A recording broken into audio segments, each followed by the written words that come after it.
7 o'clock in St. Louis. You're listening to the Morning After on 101 ESPN. The show is presented to you by Brown and Crouppen. The program broadcasts from the Stiefel Studios. Tim McKernan, Doug Vaughn, Martin Kilcoyne with you on the presentation. Little Jackie Papers is on the ones and twos, and we welcome you to participate in said program by texting into the Air Comfort Service text inbox 314-399-9646. Chairman Kurt is filtering the phone calls at the Collier and Thompson phone lines, 314-974-0101.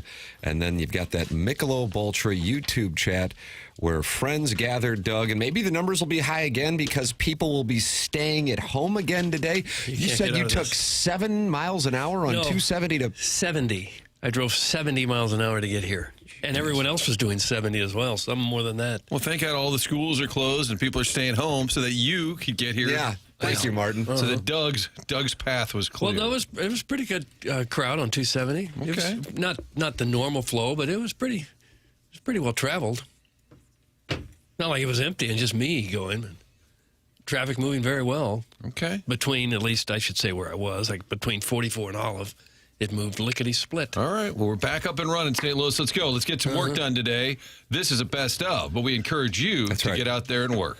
Martin, is your son back at grade school? Son back at the Christian Brothers College? What do we got going on? We've got Nearings off today. CBC, late start.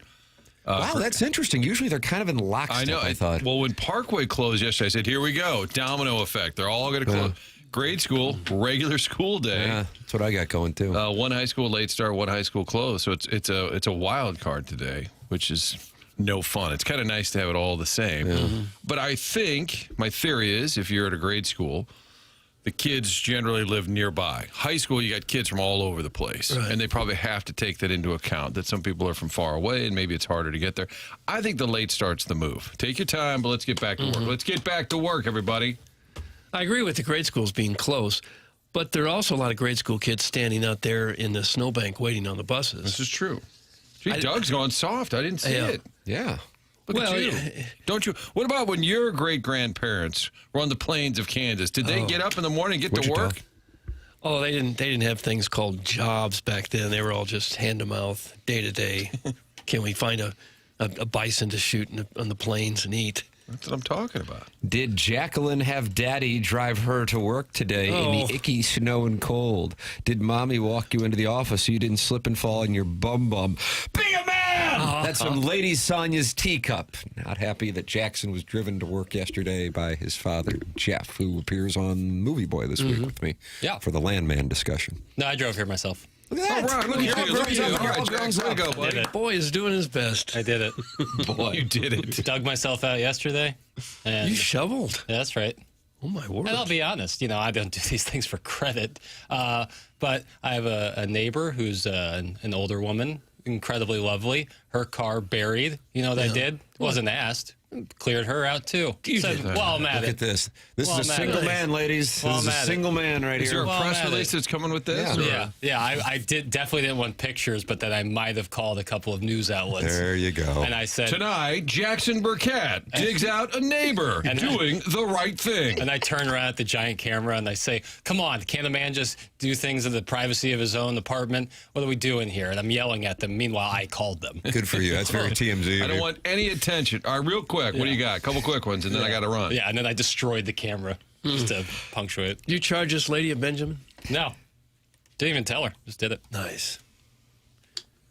That's good. That's what you're supposed to do. Helping out your fellow Do the right thing. Spike Lee. Danny Aiello, right? Danny Aiello? I think so. John Turturro. Shoveling snow can be dangerous for older people. Yeah, and it was like, it's not that it's hard to shovel this snow, there's just a lot of it, you know? It's fluffy and light. Not bad.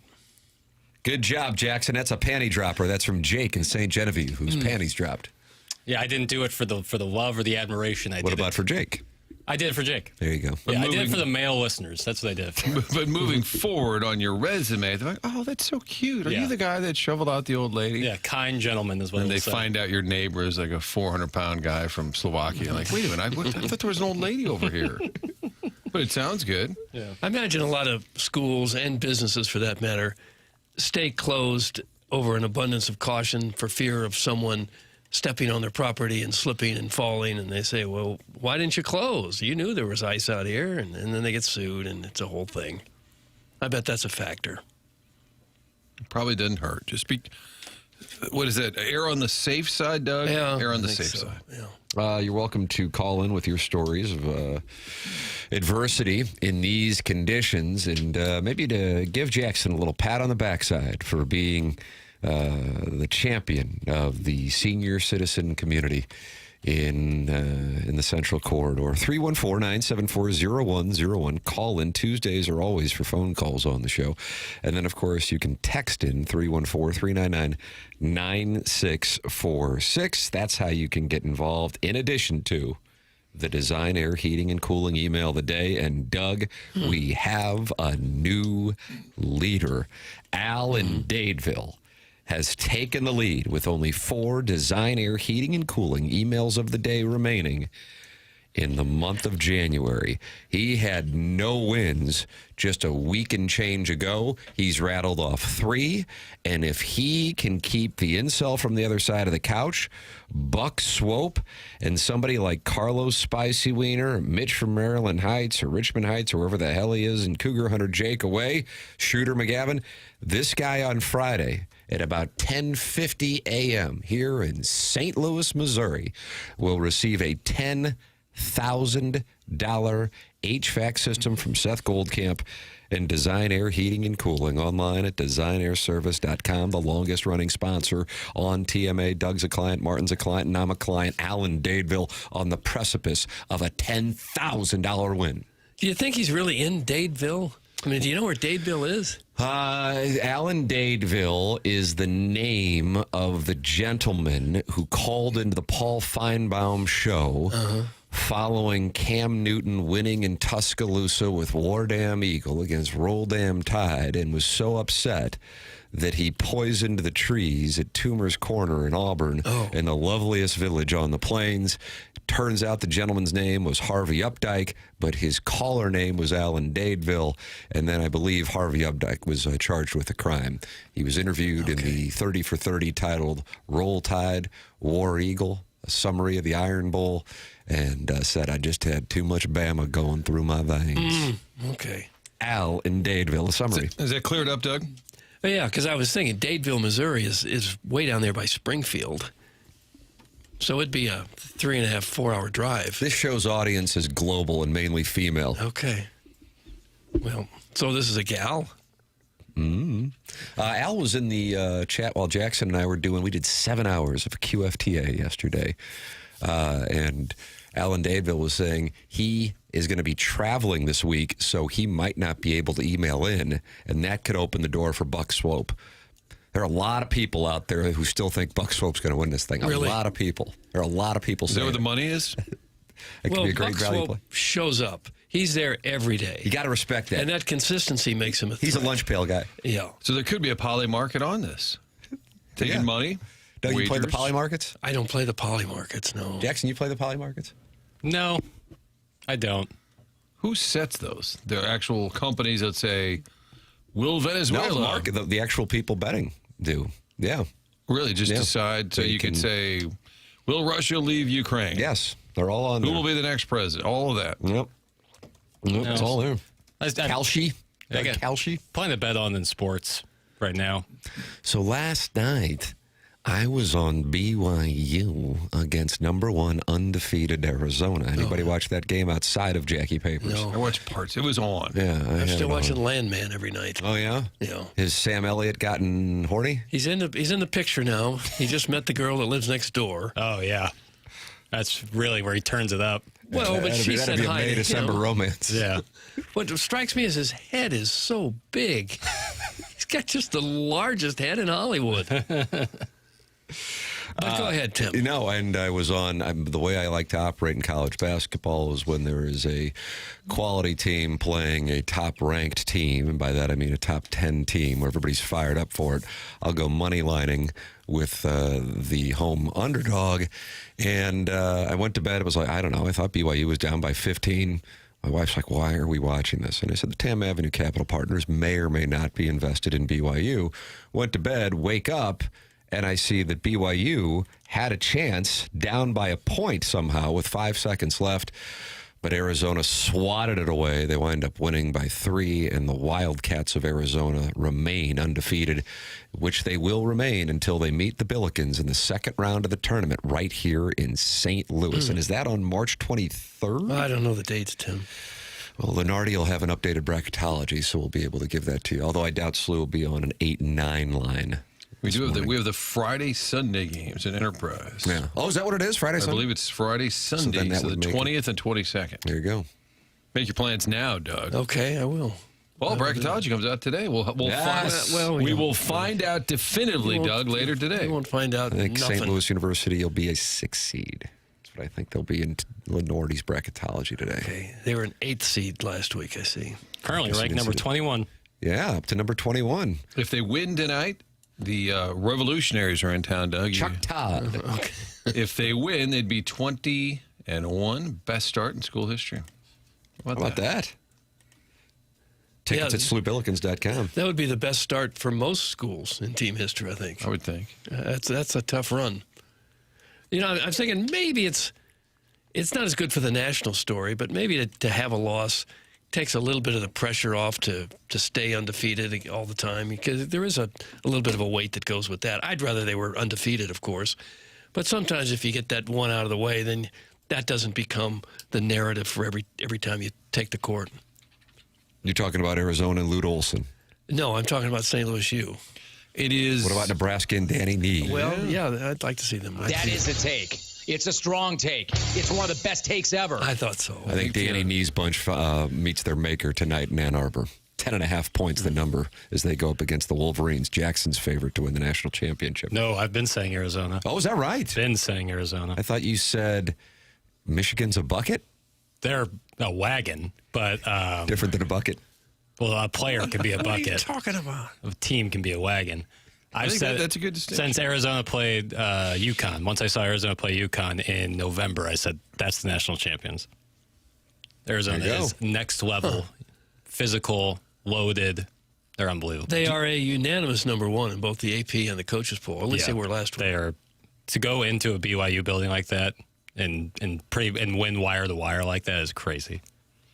For the record, ILL number 9.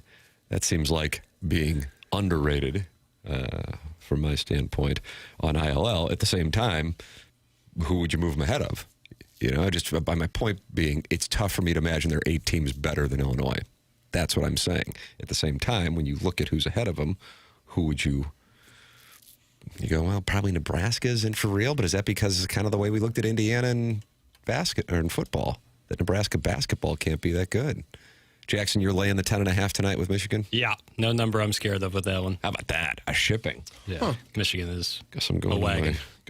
They're a wagon. Do they have right now. buckets on that wagon? Yeah. Now, what is St. Louis U if not a wagon? What would they be? Scooter? Man, what is St. Louis U? Uh-oh. Firecracker. Kwame Vayukas is about to text in at 314-399-9646. He will not be happy to hear the Billikens are a firecracker. What's Missouri? A wobbly wagon? Slow-moving Zeppelin. Slow-moving blimp. Zeppelin. That could still do some damage. Maybe if it gets a little, it's a little more speed and it's giddy up, it could do something. But at the moment, it's a Zeppelin. Floating above the SEC. So your Billikens haven't lost a game in 2 months.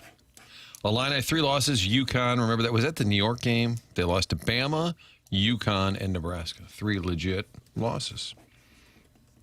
And now they've got Nebraska again on Sunday, Doug. You're going to go to Lincoln. Will the 4 Fox be in Lincoln?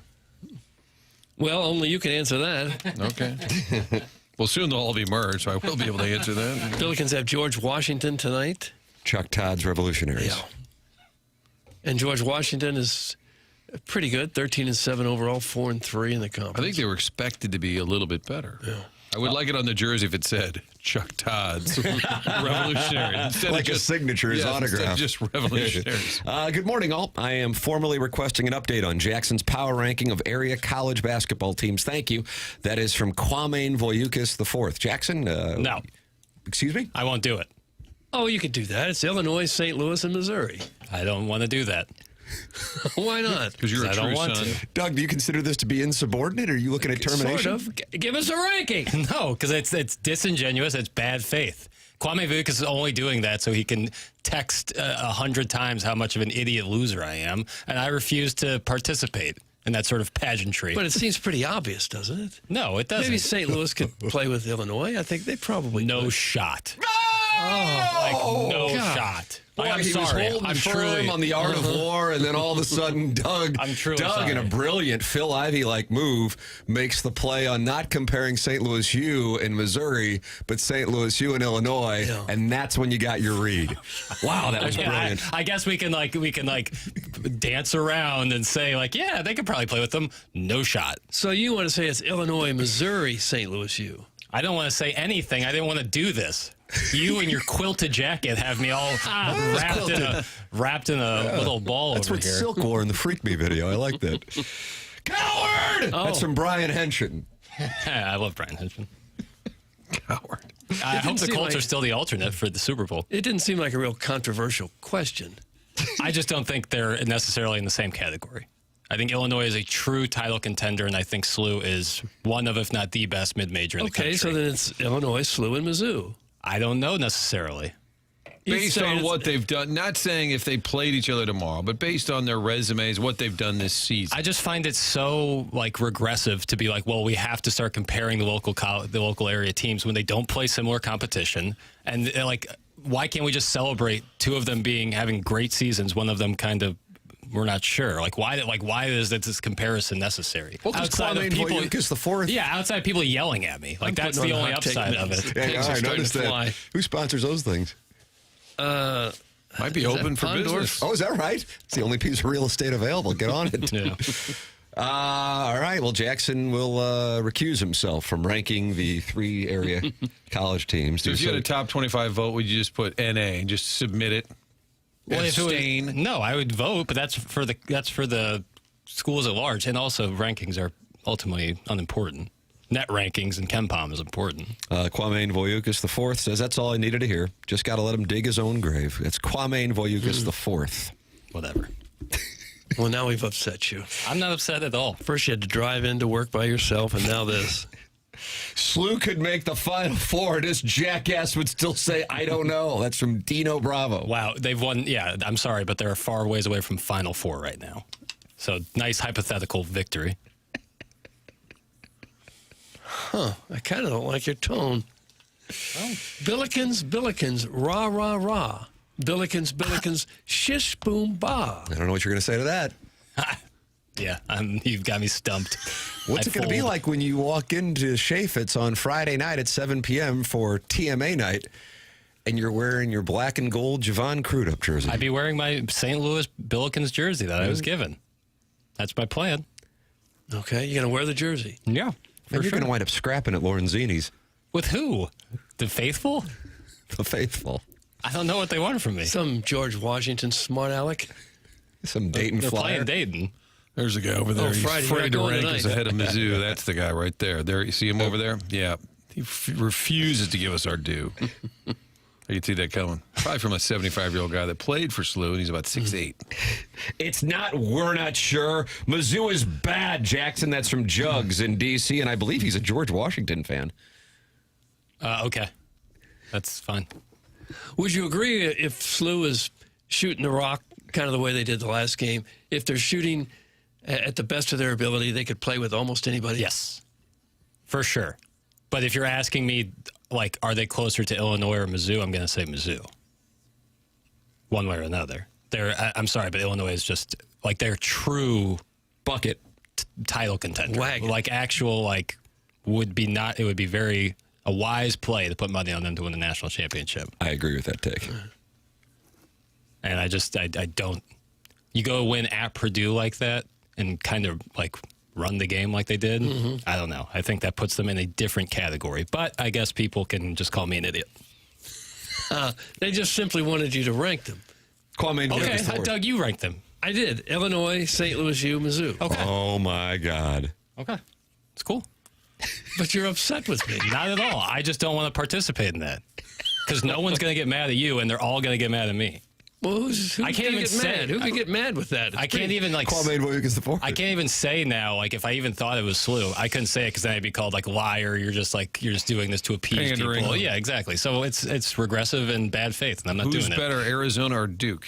Arizona. Oh, Jackson's going to go Arizona across the board. So there can be clarity. Interesting. That's why Martin's part of the Dream Team Council. Arizona and Duke play in Power 5 conferences. They play similar So competition. it's apples to apples, is what That you're saying. conversation is apples to apples. I'm not saying it's necessarily apples to oranges because they both play D1 college basketball, but it's a little difference, nuanced, and you know that, counselor. Now we have a hostile witness. Asked and answered. Where's Rusty? Where's the bailiff? It's funny that your lead producer, who admittedly only knows basketball, absolutely refuses to rank the 3 local basketball teams in this town on the sports show he works on. Stop glazing Illinois, Libby Jack. You can act like a man. That's from Big Tough. Oh, but like a week ago, I was told that I hate Illinois, and I say I watched their game with clenched fists. That's what someone said. So, yes, whatever narrative fits, Jackson, who's better, Duke or Michigan? Thanks. That's from the amateur proctologist. Michigan. So you got an Arizona-Michigan championship game. Yeah, I could absolutely see that. But Arizona will win. Michigan plays Illinois on February 27th in Champaign. That's going to be a ball game. How do you do? Illinois can play with anybody, Arizona included. What about the Billikens? I think that they would handle the Billikens. No offense. Kwame Boyukas the fourth. Okay. I played second at the SLU intramural 3-on-3 in 2004, so I'm kind of an expert. Jackson sounds like an ass right now. That's from the Possible Burner. Whatever. He had a good week of pickup basketball. Sure, whatever. Jackson hating on Catholic universities. Stunning. That's from the Hunchback of Vaughn Castle. So he thinks it's an agenda-based. It's a religious crusade? Wow. That didn't even cross my mind. Mine either. I just thought it was a size situation. Yeah. Well, it's unfortunate that it's come to this. Hey, Jackson, who's better, the Zags or Houston? That's from Jackson's Beer Pool. Houston. Okay. I think Houston's better. Houston ranked 10, Gonzaga 6. Yeah, I still like Houston better. Have him rank the WNBA teams. That's from the mayor of Burkesville. We got to have a season first. Mizzou would destroy SLU. That's from Evil Calvin. I don't think they would destroy anybody. No. Jackson using the argument that SLU doesn't play anybody while the team he simps for played a worse non-con and outright refuses to schedule SLU is hilarious. That's from Kwame Boyukas the fourth, who might scrap here today. He might scrap. I don't know. Whatever. That one got you. No, it did. It's just it's bad. Again, bad faith. I'm not saying that they don't. I'm not saying it's their fault they play the schedule they play. That's just the reality of it. Mizzou in the last 2 weeks has played 3 times as hard a schedule as SLU has played in the last 3 weeks. That's just that's what we're talking about here. But it's not anyone's fault. That's just the situation. Why am I even trying to have Don't get angry. a logical argument with this when these people are illogical or doing it just to get my goat? I'm not That's doing what it it anymore. is. What do you expect? Okay, but everyone keep pressuring me into it. What do you expect out of Mizzou tonight? I work for threesomes for the same people. The Bama team has got the kid who was in the G League, and apparently Charles the courts Bediako. have now Yeah. ruled. I saw a Power Mizzou Gabe saying Colonel. last night maybe Mizzou should just dress Demoy Hodge, just bring him back. It would be a very similar situation. But what do you expect from the Bama's slipped a little bit, right? Didn't you think? Yeah, I mean, Mizzou kind Nate of. Oates, is he going to cost anybody tonight? Well, the Yeah, sport God. code and be grabbing people. Yeah, it was like a finger push he did to Aiden Shaw. It was like a finger that he extended out and supinated. For the record, Missouri, a 10.5-point underdog tonight, plus 490 on the money line. Billikens minus 9.5. And Jugs in D.C. Our George Washington alum says George Washington's a lock tonight at plus 9.5. How about that? Really? We're getting plays sent into the show. What do you think about Missouri and 10.5 tonight there, Papes? In the SEC, they kind of have a weird thing where they play up to their competition and down to their competition. Yeah, they do, don't they? I'd be interested in the spread, 10.5. I'm not You're not sure. going money lining? No, I can't in good conscience to give that out. But I could say that I think they can cover 10.5. Yeah, I think they can cover 10.5. They beat Alabama last year. Obviously different teams, but similar styles that the Crimson Tide like to play. They've looked shaky at times. Missouri has certainly looked shaky a lot, so we'll see. Tickets as low as $5 for that game. Oh, should we go to Alabama. T-Town? For the Alabama-Missouri game? That's what it says on ESPN. Did they get hit hard in Tuscaloosa? I know Oxford got worked over. Yeah, there's a lot of places in Tennessee still without power. I'll start the GoFundMe to send papers to the Mizzou Tigers' first-round road game at whatever Missouri Valley squad has a top seed in the NIT. That's from Carlos Spicy Wiener. No, thanks. You're not going to the NIT? No, and I hope Missouri isn't either. Well, we'll know here in about a half hour, 45 minutes, when Joe Lenardi updates the bracketology, Doug, and we will have it here on the morning after. It's just one guy making stuff up. That's what it is. Mm-mm. Well, I believe it to be one guy making stuff up. How dare you? Now, this Michigan State-Rutgers game, tickets as low as $233. What the hell's going on there tonight? Rutgers. That's what it says. Is it in Jersey or Could that be East a Lansing? typo on the website? I think there was one the other day. I saw it. It was like $900 for a random college. So I went to Ticketmaster and it was like $15. So I think there are some typos. So if you ever see a really crazy number, I would vet that a little You bit. think this is Joe Lenardi making up these numbers just as he does the bracketology? Like getting a little kickback? Could be. I consider bracketology to be the Bible. Thank you, Martin. These prices on here tend to be a little random if you vet them.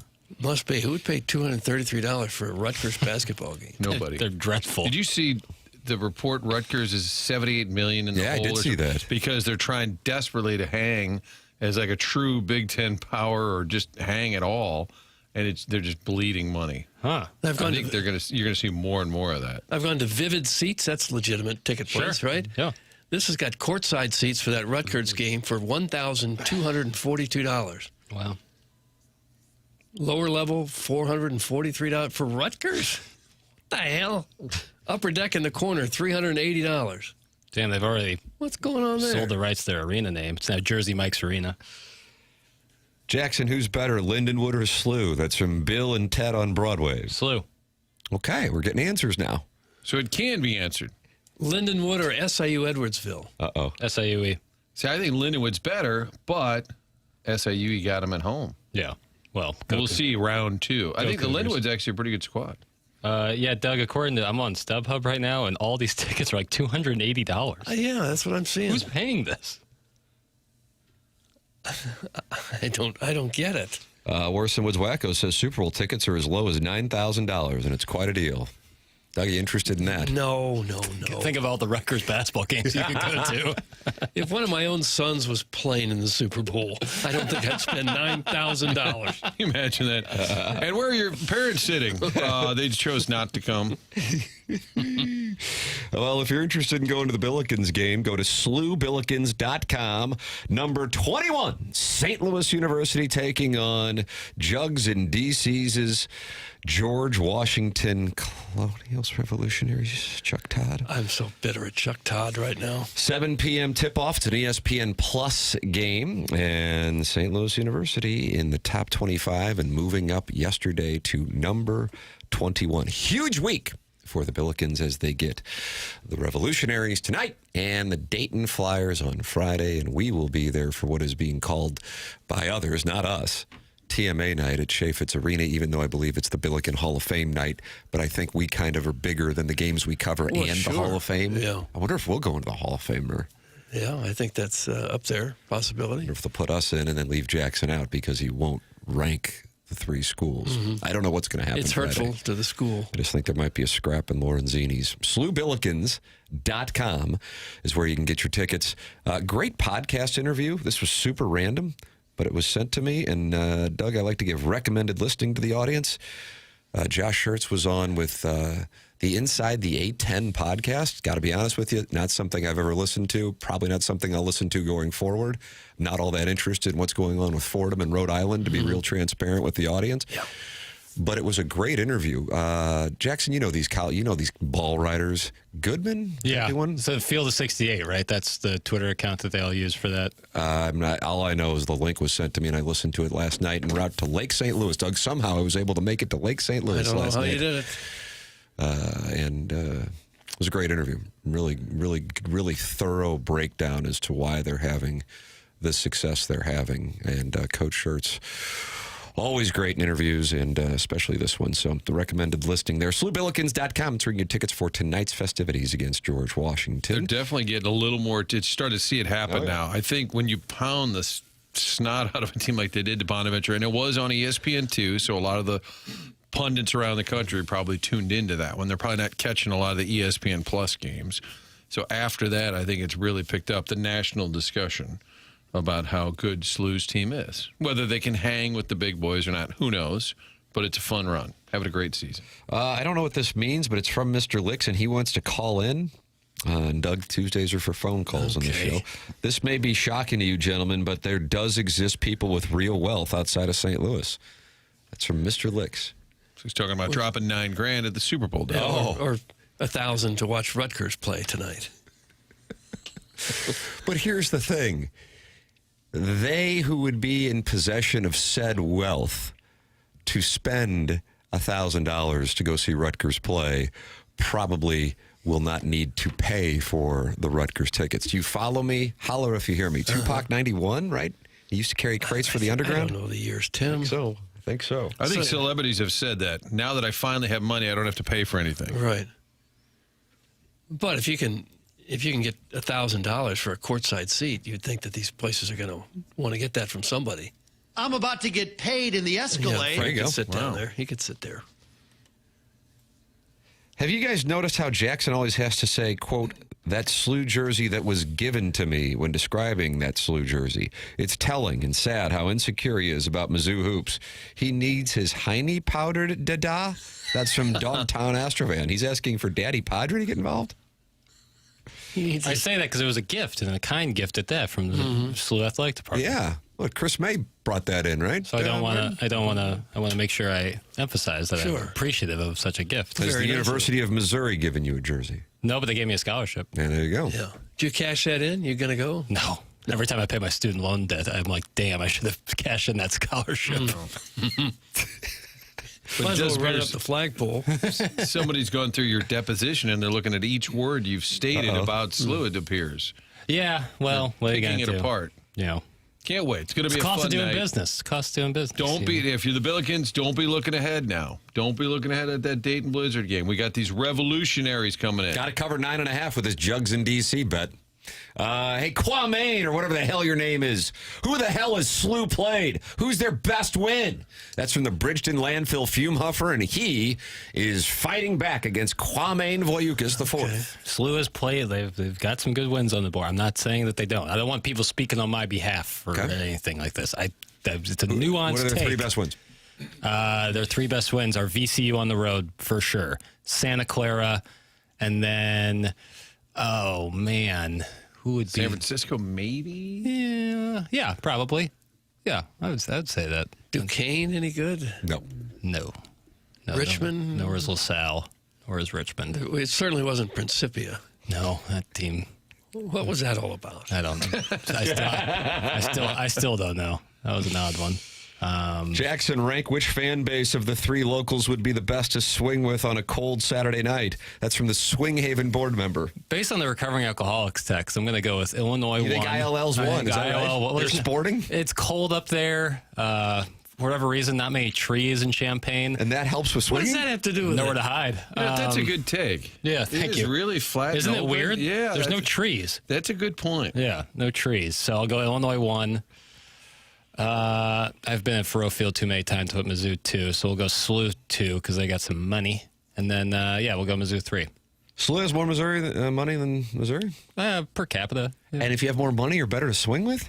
Well, at least nicer linens, Oh, my word. if nothing else. Nicer linens. Yeah, thread count. Is that a question right after, are you ready to swing? What's your linen sitch? That's not something you mention. You just kind of, it's like a surprise when you get there. I guess. I don't know. I've never. So do you cough or thread count? Is that one of the moves? Yeah. I wonder what all these new SLU fans will do next year after Schertz leaves for a Big Ten job here in a couple months. That's from Little Judy Suckins. That would be heartbreaking for sure. It's going to be hard to hang on to him. They're going to have to pay him. Martin, can I ask you for a percentage that he's the coach this time next year? I think that's a great question. trying to think of the Big Ten jobs that would open. Yeah, papers would probably know. I mean, one of his best friends is in the Big Ten, Dusty May at Michigan. Michigan's Tom Izzo's final year. Is it? Yeah. This year? He's said that this is I didn't know that. Izzo's last run. How did I miss that? Well, now you got me concerned. He's that I probably have got an bad assistant information. that's been there 40 years. That's Yeah, just I mean, he'll reading pick his predecessor without a doubt. percentage Successor. Schertz next year. 70%. I'll say 71%. There we go. Wow. I like hearing Probably that from you market. guys. I think so. He seems happy as can be, and he does have a track record for staying put for a long period of Yeah, time. at Lincoln Memorial. Yeah. I mean, that's the key thing. He didn't even want to leave Lincoln Memorial until the president at Lincoln Memorial said, hey, you really need to go interview for this Indiana State job. But some of these schools throw around so much money, it'd be hard for anybody to turn it down. That's the thing. And But if look it's, at Lane Kiffin. He said money doesn't make the difference. and then left. And then left right before the Damn, playoffs. Tom Izzo's in retirement. Well, I was going to say Jackson's papers. going to get a putt back. No, but I've done those with Dable. I've done them with Schilt, and so I'll do you it were again. As He's first, leaving. This is his last year. I'll say it. No. Not officially. According to AI, Tom Izzo has emphatically ruled out immediate retirement. And then I go down here, and there's a story at Spartan Avenue, and it says Izzo squashes any retirement rumors. Oh, that damn was it. back in December of 2025. How does he know? I bet He on is Michigan. 70. I bet on Michigan State to win it all based on the fact that it Did you? Izzo's last run. Oh, Damn no. it. Maybe he would step down if they won it all. Yeah. Will you say I had it first? If he ends up retiring, yeah. Then John Heyman will say cap tip. Yeah. And then if Jack you don't, your if papers. they don't quite want to give credit, they'll say so and so was on it. Yeah. Like they don't want to say first reported. Right. So now they have these fun with words. Now they'll say so and so alluded to this a week ago. Somebody referenced this. Cap If tip. Schertz leaves, any chance Drink re-enters the portal and gets in the mix at the house that Romar built? That's from Little Tommy Trimmins. Martin, do you think Drink would be in the mix and then get an extension if Schertz were to leave, and then he could be the head coach at St. Louis University's No, basketball? but I think he would be willing to address it as a bunch of bull crap. And it's unfortunate, but we're going to have a announcement later this week with the curators. If sure. We got Gary Pinkel waiting, and I want to talk some Mizzou. Coach Pinkel can come out of retirement. Even if Schertz gets an interview somewhere, Drinkwitz is going to have to get a pay raise. Yes, that's how it works. Mr. Licks is adamant on wealth being outside of St. Louis. You're right, Tim, but wealthy Rutgers grads are a different breed. Jersey Shore plus money equals a strange combination of Melville and Huntley melded together. That's from Mr. Licks, who will be calling in because he's got an issue with the 2, Fox Martin, and I don't know what the issue is. That's 314-974-0101. Callier Thompson phone lines, 314-399-9646. Air Comfort Service text inbox. You got the Michelob Ultra YouTube chat where friends have gathered this morning to talk it over, like Willie's Customer Care, Jack Hoare, and Deep Voice Dude. They're all in there talking it over. 196 friends at youtube.com/TMASTL. It is the Morning After, presented to you by Brown and Crouppen on 101 ESPN and the TMASTL YouTube channel.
Papers is shaking his head. What's wrong? Let's workshop this together. My damn Apple Music wasn't working, and I wanted to play a song. What song are you going to play? My Girl Bill.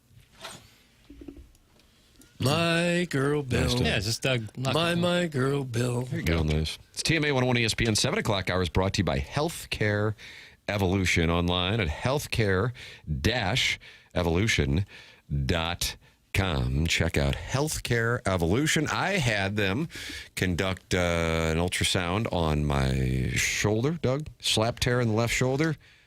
Well, guess what?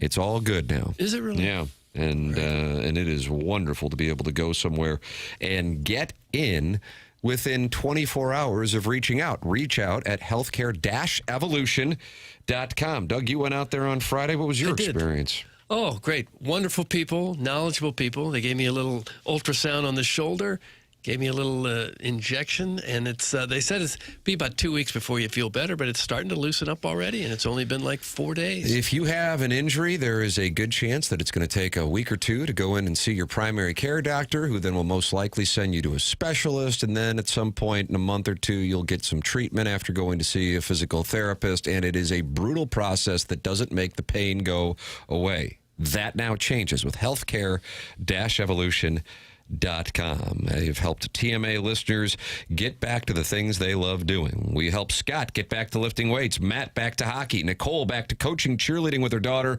Freddie back to bow hunting, Dave back to work, golf, tennis, soccer, softball. What do you need to get back to? It's ultrasound guided precision placement with regenerative treatments right where your body needs them. Healthcare-evolution.com. How can Healthcare Evolution help you get back to living your life? Healthcare-evolution.com. It's a free consultation, and you can be there. It's in the St. Louis area. You can be there within 24 hours. Go to healthcare-evolution.com. Tim McKernan, Doug Vaughn, Martin Kilcoyne with you from the Stiefel Studios here on 101 ESPN and the TMA STL YouTube channel. That's how you can get involved. Chairman Kurt, active phone lines. Is that what we got going on here? Yeah, we got 2 people on the line. Who do we have? That'll do a Sadie Hawkins. We have Biff. Okay. And we have Larry Nickel. Wow, heavy hitters out of the gate. A lot of new folks calling into the show. Okay. Well, let's do Biff, and we can save Larry for the wrestling recap a little. Oh, yeah. Well, Larry is going to be pissed, just so you know. Okay. Well, Blame it on Doug. all right. Biff, what's up? Biff. Biff. Hello, Biff. All right, maybe we ought to do Larry Well, first. the good news is when you went to Biff, Larry dropped, so now we have no one. Oh, there it is. God. So Larry gets that mad that I'm telling you. you chose Biff over him. Call back, Larry. I apologize. So this is what Tuesday's show is. Larry Nickel called in with the wrestling recap. We chose not to go to him, and now we're begging for him to call back. Okay, yeah. Well, here are the My texts bad. from Larry today. People can pay $1 million for the WWE Wrestling Recap. I would like to swing on in with the WWE Wrestling Recap. I have a 100% chance to do the WWE Wrestling Recap. Fun with words. WWE Wrestling Recap, and Mr. Licks needs to take a long walk off a short pier. Those were all from Larry Nickel in the last 15 minutes in the Air Comfort right. Service text inbox. Call in again, Larry. He's proud of his brand. Doug, do you want to do the wrestling recap? I didn't watch it. I haven't seen the show for 3-4 decades. You record it, watch it later? No, I don't. We wanted to ask, when we are at spring training, will we be able to get a picture with the dais, as well as selfies with radio legend Tim, sports broadcasting legend, and our personal fave, Doug, as well as introducing our 26-year-old daughter to Mr. Jackson Burkett, and, of course, shake Mr. Martin Kilcoyne's hand. See you there. That's from Doug's Navarre Beach Fan Club.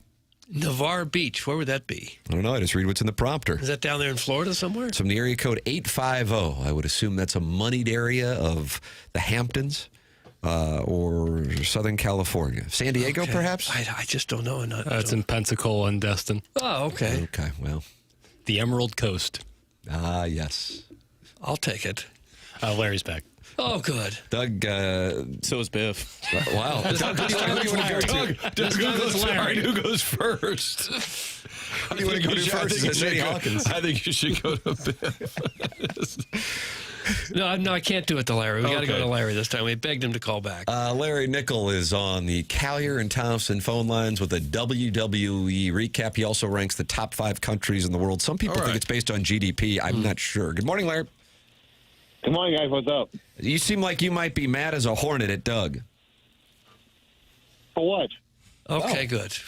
Wow, I was All right. worried there. We just had a mix-up on the phone calls a little earlier, and then you hung up, so I thought you were upset with me. No, I did not hang up. Talk to Jackson about that. Okay. Whoa! Jackson, you disconnect Larry Nickel? I might have pounded the phone a little hard and dropped him. Oh, my goodness. Well, I thought he hung up, but then when he said that, I was like, yeah, that probably happened. My bad, Larry. Okay. But anyway, before I do my recap, you guys were bashing Jackson about ranking local sports teams. That's right. Oh, yeah. I'm going to do it myself.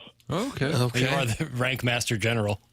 Well, go ahead. There is a 6-way tie for first place with local sports teams in college, which involve Mizzou, SLU, Illinois, both campuses of SIU, and Lindenwood University. All tied for first? Yeah. Yes. Okay. Skipper couldn't pick between those 6. Not one of them. That's a really solid club. All right. Well, Yeah, anything let's else do the for recap. us? Like I said, let's do the recap. Okay. Last night there was a fatal 4-way match to determine the number 1 contenders to the World Tag Team titles, which are currently held by the Usos, Jimmy and Jay. And teams were Alpha Academy, Los Americanos, the Creed Brothers, and the New Day, who, by the way, I had the opportunity to interview when they were at 590, which is now a different radio station. That's right. Wow. That's good. And the winners of the match, Alpha Academy, Otis, and Akira Tozawa, now at the Royal Rumble, which is this coming Saturday, they will square off against the Usos for the World Tag Team titles. And side note, Martin, I have it on Channel 2. Okay, I was going to ask. Okay, and then there was a 6-woman tag team match. All right, hold on. We're going to go to Biff real quick. We'll be right back. No, I'm kidding. Done. Anyway, 6-woman tag team match. Raquel Rodriguez, Liv Morgan, and Roxanne Perez representing the Judgment Day against the women's tag team champions, Rhea Ripley, Io Sky, and the women's world champion, Stephanie Vaquer, and the 3 men I just mentioned won the match. Okay, that's probably exciting. Then the main event was for the World Heavyweight Championship between AJ Styles and current champion CM Punk. And it was a no contest because Finn Balor interfered and threw the match out for the main event. Don't the fans hate that? When somebody comes out of the back and interferes and they call it off? Yes. But they do it anyway to set up a match for a pay-per-view event, no doubt. Well, knock on wood, let's hope they do make it official for the Rumble. Okay. Larry, do you have the top 5 countries in the world available? Yes, I do, Tim. Thanks for asking. Okay. Number 5 will be Italy. Okay. Number 4 will be Mexico. All right. Number 3 will be Brazil. Well, sure. Number 2 will be Canada. All right. Number 1, United States of America. Yes. Okay. Doug, listen, it's Freebird. Are we giving tickets away?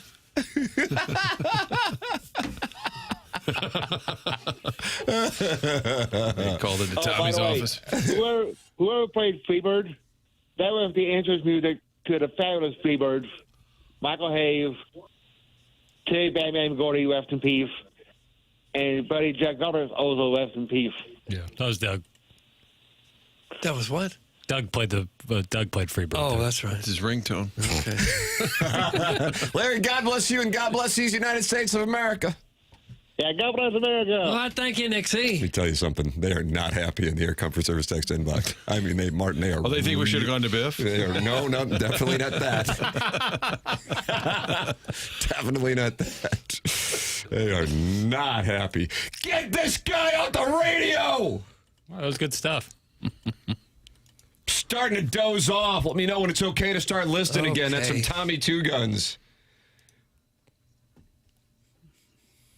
Canada better not be in the top 5. That's Eric in the Central West End. Always number 2. Yeah, it's been number 2 for a couple of years now. Yeah. Larry knows how to bring the people together. Wow. Jackson can learn a few things from him and play more drops. Just kidding. Free perk. That's from Brian Henshin, who announced yesterday that the Colts are the alternate should the Seahawks not be able to participate in the Super Bowl. I think we'd all learn a little bit from Larry Nickel. The other listeners are clowns. That's from Angry Dan. That was the best call of the year so far. That's from Big. Polarizing figure, Martin. Larry Nickel, his call polarizing here on 101 ESPN. Well, I think he does a service. You don't have to watch the wrestling. It's all a recap for Right. you. You It's don't have to sit and important. think about the best countries in the world. He does it for you. Doug, I've got breaking news for you. What? You're going to have to stick around, though, till after the break. Nice Because tease, yeah. all hell's about to break loose. Wait till you hear what I got for you. What's the subject matter? You'll have to That's stick a good around. tease. It's a Thank you tease so of much. all teases. It's coming up on the other side of the break. It's TMA 101 ESPN.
Hey, this is Jackson with the Sports Center update, brought to you by Saliga Heating and Cooling. Blues back in action tonight, taking on Dallas Stars. Pre-game at 6, puck drop at 7, right here on your home of the Blues, 101 ESPN. That was another Sports Center update brought to you by Saliga Heating and Cooling, a Daikin heating and air conditioning dealer.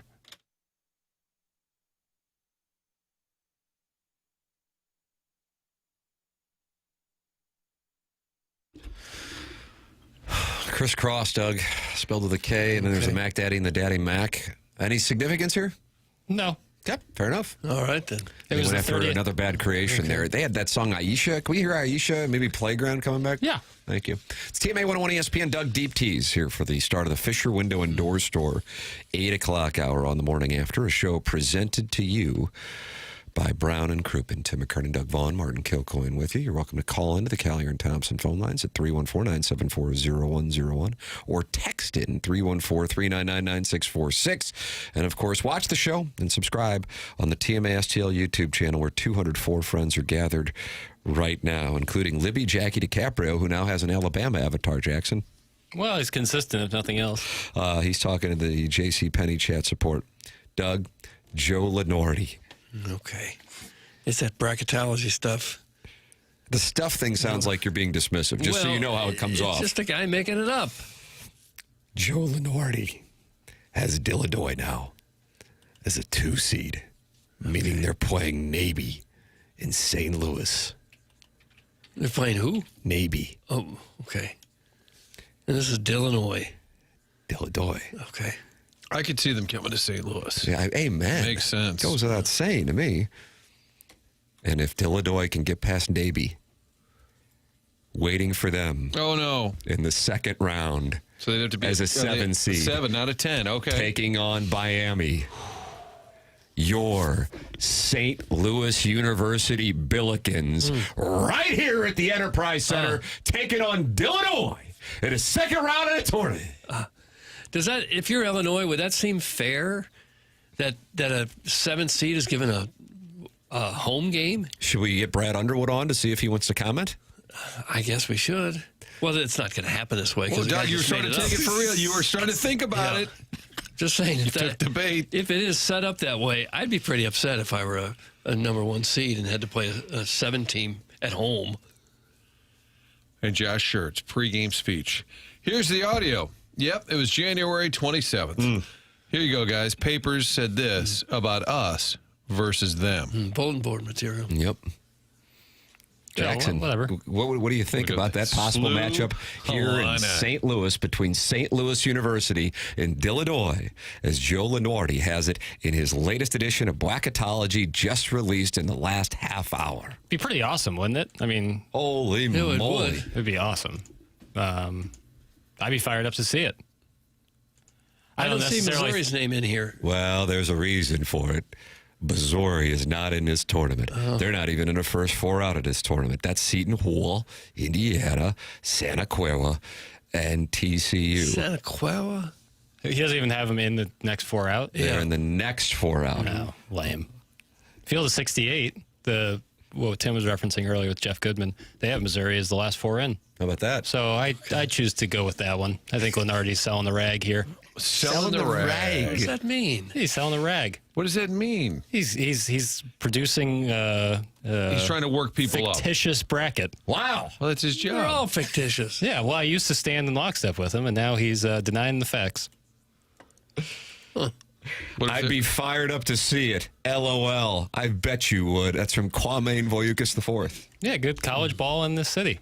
I'm taking that at face value. That would be the biggest game played in St. Louis in a number of years, I would think. If, For hoops, if St. yeah. Louis U could play Illinois here. For sure. God, that'd be a pony. Yeah, that would be Holy crap. I just doubt that the committee would give a 7th or 8th ranked team that kind of an advantage by scheduling them at home. I mean, it's happened before where a team has kind of played in their home city. Illinois had a tough time playing at the Enterprise Center a month ago. Yeah, it was really Yeah, tough. they didn't get much done there. Yeah. So the first and second rounds, you got Buffalo, New York, Yes. Greenville, South Carolina, Yes, pony. Oklahoma City. Oh, my God. We could stay with Holiday. We can go to those games. Portland, Oregon, Tampa, Florida, Philadelphia, San Diego, and St. Louis. So, Well, let me tell you something, Martin. There's a wide delta on your locations. You can go to San Diego, you can go to Tampa, or you can go to Buffalo. Portland, Oregon, they said? Portland, Oregon, Rip Yeah. City, Jackson. Yeah, always. Shout out to Dr. Jack. And Greenville. Those are all in play. Greenville's always the one that's always like, how'd this city get in Well, there? because Duke has to play in either Greensboro or Greenville. That's Yeah. the way that it works for Duke in Yeah. the tournament. Also playing in St. Louis, Kentucky taking on Wisconsin. A lot of Badger fans will come to town. And Iowa State taking on White State. Iowa State's good. Yeah. Doug, Well, you're crazy. Illinois fans would show up and outnumber the SLU fans by a wide range. That's from the 314. I think that's probably very true. And maybe they won't. Maybe they don't even consider that. It just seems to me that if you have a number 2 seed playing against a team that's right there in that city, it doesn't seem like it'd be particularly fair. But I'll take it. Like to see it. maybe they'll split the building right down the middle, Doug, right in half. Just like Well, they bragging might. rights. You get Yeah. Illinois on one side. Yeah, they might. Are we at the point in the Mizzou season yet where, exactly like the football season, we excitedly anticipate every big game on the schedule only for them to lose again? 1 month from now, we'll be sizing up their 9 seed in the college basketball invitational. That's from little Tommy Tribbins, who's out on a trike in the parking lot. Okay. I don't think that's going to happen. The 9 seed in the CBI? Yeah, I think they're better than that. I don't think they'll just fall apart. Yeah, I don't know what to say. Tim, you're looking at the bracketology. How many SEC teams does he currently have going to the NCAA? Smells like a 9-piece. 10, Martin. Just like Okay. 10 from the Big Ten and 9 from the ACC, 7 from the Big 12, 3 from the Big East, 3 from the Mountain West, 2 from the West Coast. Those are your multi-bid conferences at Joe Ladorty's Bracketology, where Illinois will take on St. Louis University right here in downtown St. Louis. Hello again, everybody. So 10 SEC, this is according to bracketology, which Doug calls the Bible of college basketball. No, it's made up. 10 SEC teams are in, and Mizzou is not. Is that right? Did I hear that? Yeah. Okay. Wow. And only one Atlantic 10 team? Yep. Yeah, I think if SLU wins the conference, I think they'll be the lone bid, and if they don't, you might get the automatic qualifier and then SLU, depending on how the season goes. But that's probably a 1-bid league. But I would like SLU's resume to be so gaudy. For sure. Hey, they're 30-2. Their net is sure. 19, whatever. That if they don't have, excuse me, it's emotional. That they don't have to win. You know what I mean? That's a ton of pressure to go to. Yeah, I agree. wherever the That's site is that's this year. the thing that all these mid-majors are like mad about, is like they're kind of put in positions where they have to win their conference tournament. That's lame. St. Louis University now up to 18th in the NCAA net. I wonder who fell below them because they were 19th yesterday. Let's see. VCU's 54, George Mason 70, and tonight's opponent, George Washington, is 71st. Friday's opponent, Dayton, is 85th. Those are the teams in the Atlantic 10 that are in the top 100 in the NCAA net rankings, for the record. A-10 tournament this year in Pittsburgh. Remember, they used to have it at a ballroom at a casino in Atlantic City. They also used to have it that was Brooklyn, so weird. Yeah, Barclays Center for a while. I think That was DC cool. has had it a couple times, which is not bad. Well, Louisville Pittsburgh. fell below the Billikens after losing at Duke last night. Got that's- smoked. Yeah. Got smoked. And shipped the under. Martin gave us a play. Martin converted the play. Martin makes picks. We make money. Martin makes picks. We make money. And then I only pointed out when we're correct. It should be noted that Winardi has SLU in as an automatic qualifier. So I think that would be the biggest thing for me, is if you see them stop being in as automatic qualifiers and in that large, that's where it's like, all right. That's when you're getting a different level of respect. Yes. And I think that's where you want to be, where you're considered a likely at-large team without having to win that tournament. Because if you're Josh Schertz, you have a little deja vu. I mean, 2 years ago, even at that Valley tournament, boy, Indiana State, they're really good. Incredible resume, win total, 1-loss record, but they didn't win the Valley, and they'll still get in. No. Illinois is 6 in the NCAA net. As I mentioned, the Billikens are now 18th. And Missouri, Doug, in the NCAA net rankings is now 68th. There you go. Hell yeah, field of 68. Get us in. Well, they're going to have to go on a little bit of a run to get in. You win tonight. Win tonight, and everything's different. But you're going to have to keep winning. For sure. Win tonight and then lose the next 3 out of 4. Everyone has to keep winning. Think about That's that, not, Doug. that's not independent. Everybody can't keep That's the title of the I know, segment, but Chairman that's- Kurt. Mizzou's Everyone dug has to themselves- keep But winning. I'm saying that's not independent of Missouri. Like, SLU's got to keep winning, Mizzou's got to keep winning, Illinois' got to keep winning. But it's probably more important for Missouri right now because they're not 19-1. No, they are not. They're the automatic qualifier because they're in first in the league. Seriously, how dumb is this guy? That's from Kwame Voyukas IV, and now it's starting to get hostile. No, it's because Lenardi thinks they're going to win the A10. That's why they're in as an automatic qualifier. This is a projection of what the end of the season will look like. Yeah, winning the A10 regular season doesn't do squat for you. No, it does not. You have to win the tournament. So what do I not know? Kwame Voyukas, whatever your name is? What do I not know, huh? Kwame Voyukas, it's your turn to call in 314-974-0101. They're actually, I believe Kwame Mitchell will be there Friday because he's going into their Hall of Fame. HOF. So we'll have, if we could just get Ian to fly in from Greece, we could bring it all together. I would think if St. Louis U goes, I don't know how many games they play, but if they were 28-2 and lost the final game of the conference tournament, I think they would still get in. I would agree with Kwame Voyukas says he's calling in. Chairman, here we go. Big moment. Martin, we oftentimes say, well, call in. Well, here we go. Tip of the cap to Kwame Voyukas IV. Let's not start tipping caps before a call was made. Is that what was said? And was that Reservoir Dogs or Usual Suspects? I just don't Pulp know. Fiction. Winston Wolfe. Harvey Keitel? Yeah, the legend.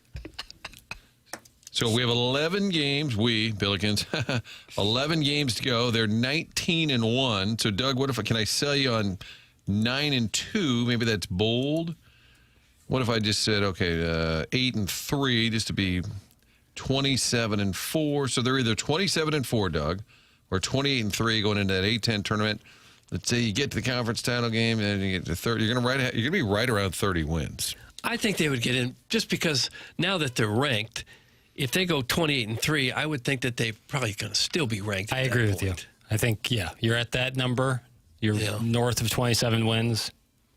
It doesn't really matter. It looks to me, by the time it's all said and done, they're going to be right around 30, based on what we've seen. Yeah, then I think they'll get in with sweat-free. Bro doesn't even know you need to win the conference tournament. Sit down. That's from the Bridgeton Landfill Fume Huffer. And I think he's talking to Kwame Voyukas IV. Who's calling in? Who is calling in? No, he is not. He is not? His phone lines are bone dry. Oh, my goodness. It's a defining moment for Kwame Voyukas IV. Martin, he's been one of your biggest critics. Hates every surprise guest, and then 20 minutes into John Hamm. Okay, this guy's kind of fun. Okay. Hey, Lib, stop talking ball. You tell us that Arizona's going to win it all, but you should put money on Illinois to win it all. My God, speak out of both sides of your mouth. You must drive a Prius or a Subaru. That's from Lady Sonia's Teacup, who sent that in 4 times, Doug. Is that true? Because it's so good. You drive a Subaru? No, I don't. A lot of bumper stickers? No, yeah. Plenty of them. And I don't even remove them if they don't win the election. Just keep them on there. I actually kind of like Subarus. And Dole 96. When my son said, I cannot buy a Subaru, he said, you can't do it. Why? Why Runs not? at that? I They like them. run great and said they're no. safe. He said, no, this is not a car for me. Now the guy who wants to meet us all at spring training is sending in pictures of his daughter for Jackson to meet? That's creepy. And this is the guy from the 850. That's correct, Martin. So He's going to make the trek across Florida to come see the fellas. You got to lean through the gate. That's a long drive from Destin. Yeah. Down to Jupetown. But you know what? It'll be worth it. It's a love connection. And speaking of love connections on the Callier and Thompson phone lines right now, ready to have his showdown with Jackson Burkett, St. Louis University representative Kwame Voyukas IV. Kwame, good morning. Hey, good morning, guys. How are we doing today? Welcome to the show. I mean, he actually called in. Good on you. Yeah. Well, I think there was just maybe some miscommunication. I want to clear up with Jackson while I have the opportunity. So when I said Lenardi only has us in as the automatic qualifier, it's because that's how they rank. I did not do anything. You can look to the YouTube video. He dropped. What happened? Jackson's hands did not move. They That did was not move. on We are tape. studying the film Rewind right the now tape. in the YouTube chat. My hands didn't move. I didn't touch anything. Just like that, the call dropped. Yeah, they could. The universe could smell the mistruth coming. You think there was going to be a mistruth? Yeah, The universe snuffed it out? It was brewing. Would he call back yet? He's calling right now, Doug. All right, there you go. So Kwame earlier we had Voyakis to beg IV. Larry Nickel to call us back. Now we're begging a guy named Kwame You're back. Mitchell to He's call back. back. All right, Kwame. Hello. Hey, can you guys hear me? Yes. What did you do? Can you hear me? Yes. I don't know. That's all. That was. I think I'll take the blame for that. I'm not sure what happened, but All good. All good. yeah. Yeah, I'm What not sure else?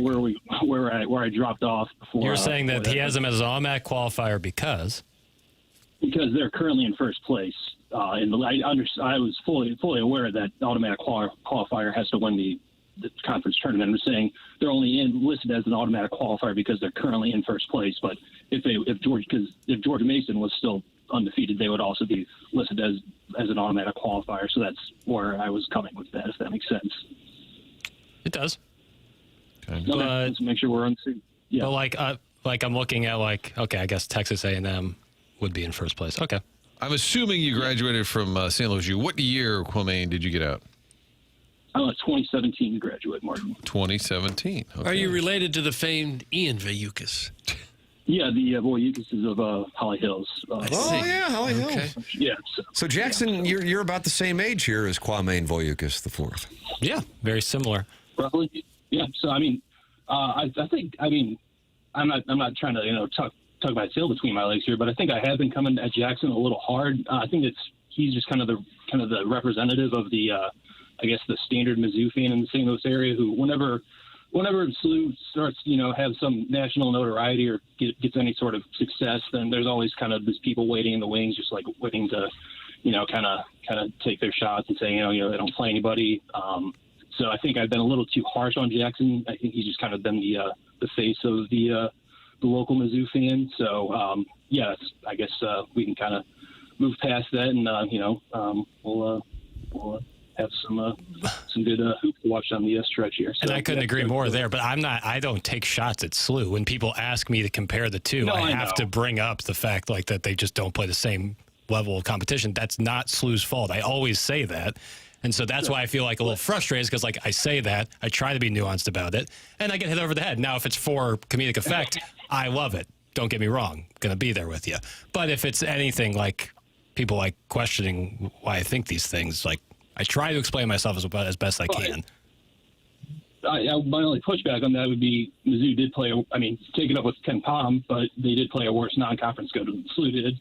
And when I don't see how that's possible when Illinois and Kansas are on the schedule.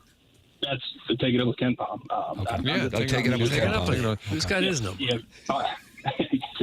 Yeah, but yeah, and also when the SEC team in the state won't schedule even an exhibition game with you. What really is there left for a team like SLU to do? So, Kwame, will you be in the Chaffetz Arena on Friday night? Because I'm considering letting you buy me a beer. Yeah. Oh, wow. Oh yeah, I would love to break bread with you boys. We can go ahead and I did say I would give Jackson a swirly if he did show up at Chaffetz on Friday. I would like to go ahead and Swirly? do that. That's hot. What's your height and weight? the Let's see if this could Jumbotron. actually happen. What's the height and weight? But I would like to go ahead. I will take that back. If you guys would like to, I would be more than happy to buy you a beer and break bread. And Nice, Doug. We're going to Stop have a saying libation. bread. I just want a pretzel. I don't want to break. Doug doesn't want any bread, wants a pretzel. carb. Yeah, I'm taking the pretzel. Yeah. I think Papers and Doug are to be sitting close to the court, according to sources. And Jackson was just curious your height and weight in case you guys decide maybe In case he wanted to give me a swirly, I didn't know how prepared I need to or be. at halftime, maybe you guys do a little pickup game.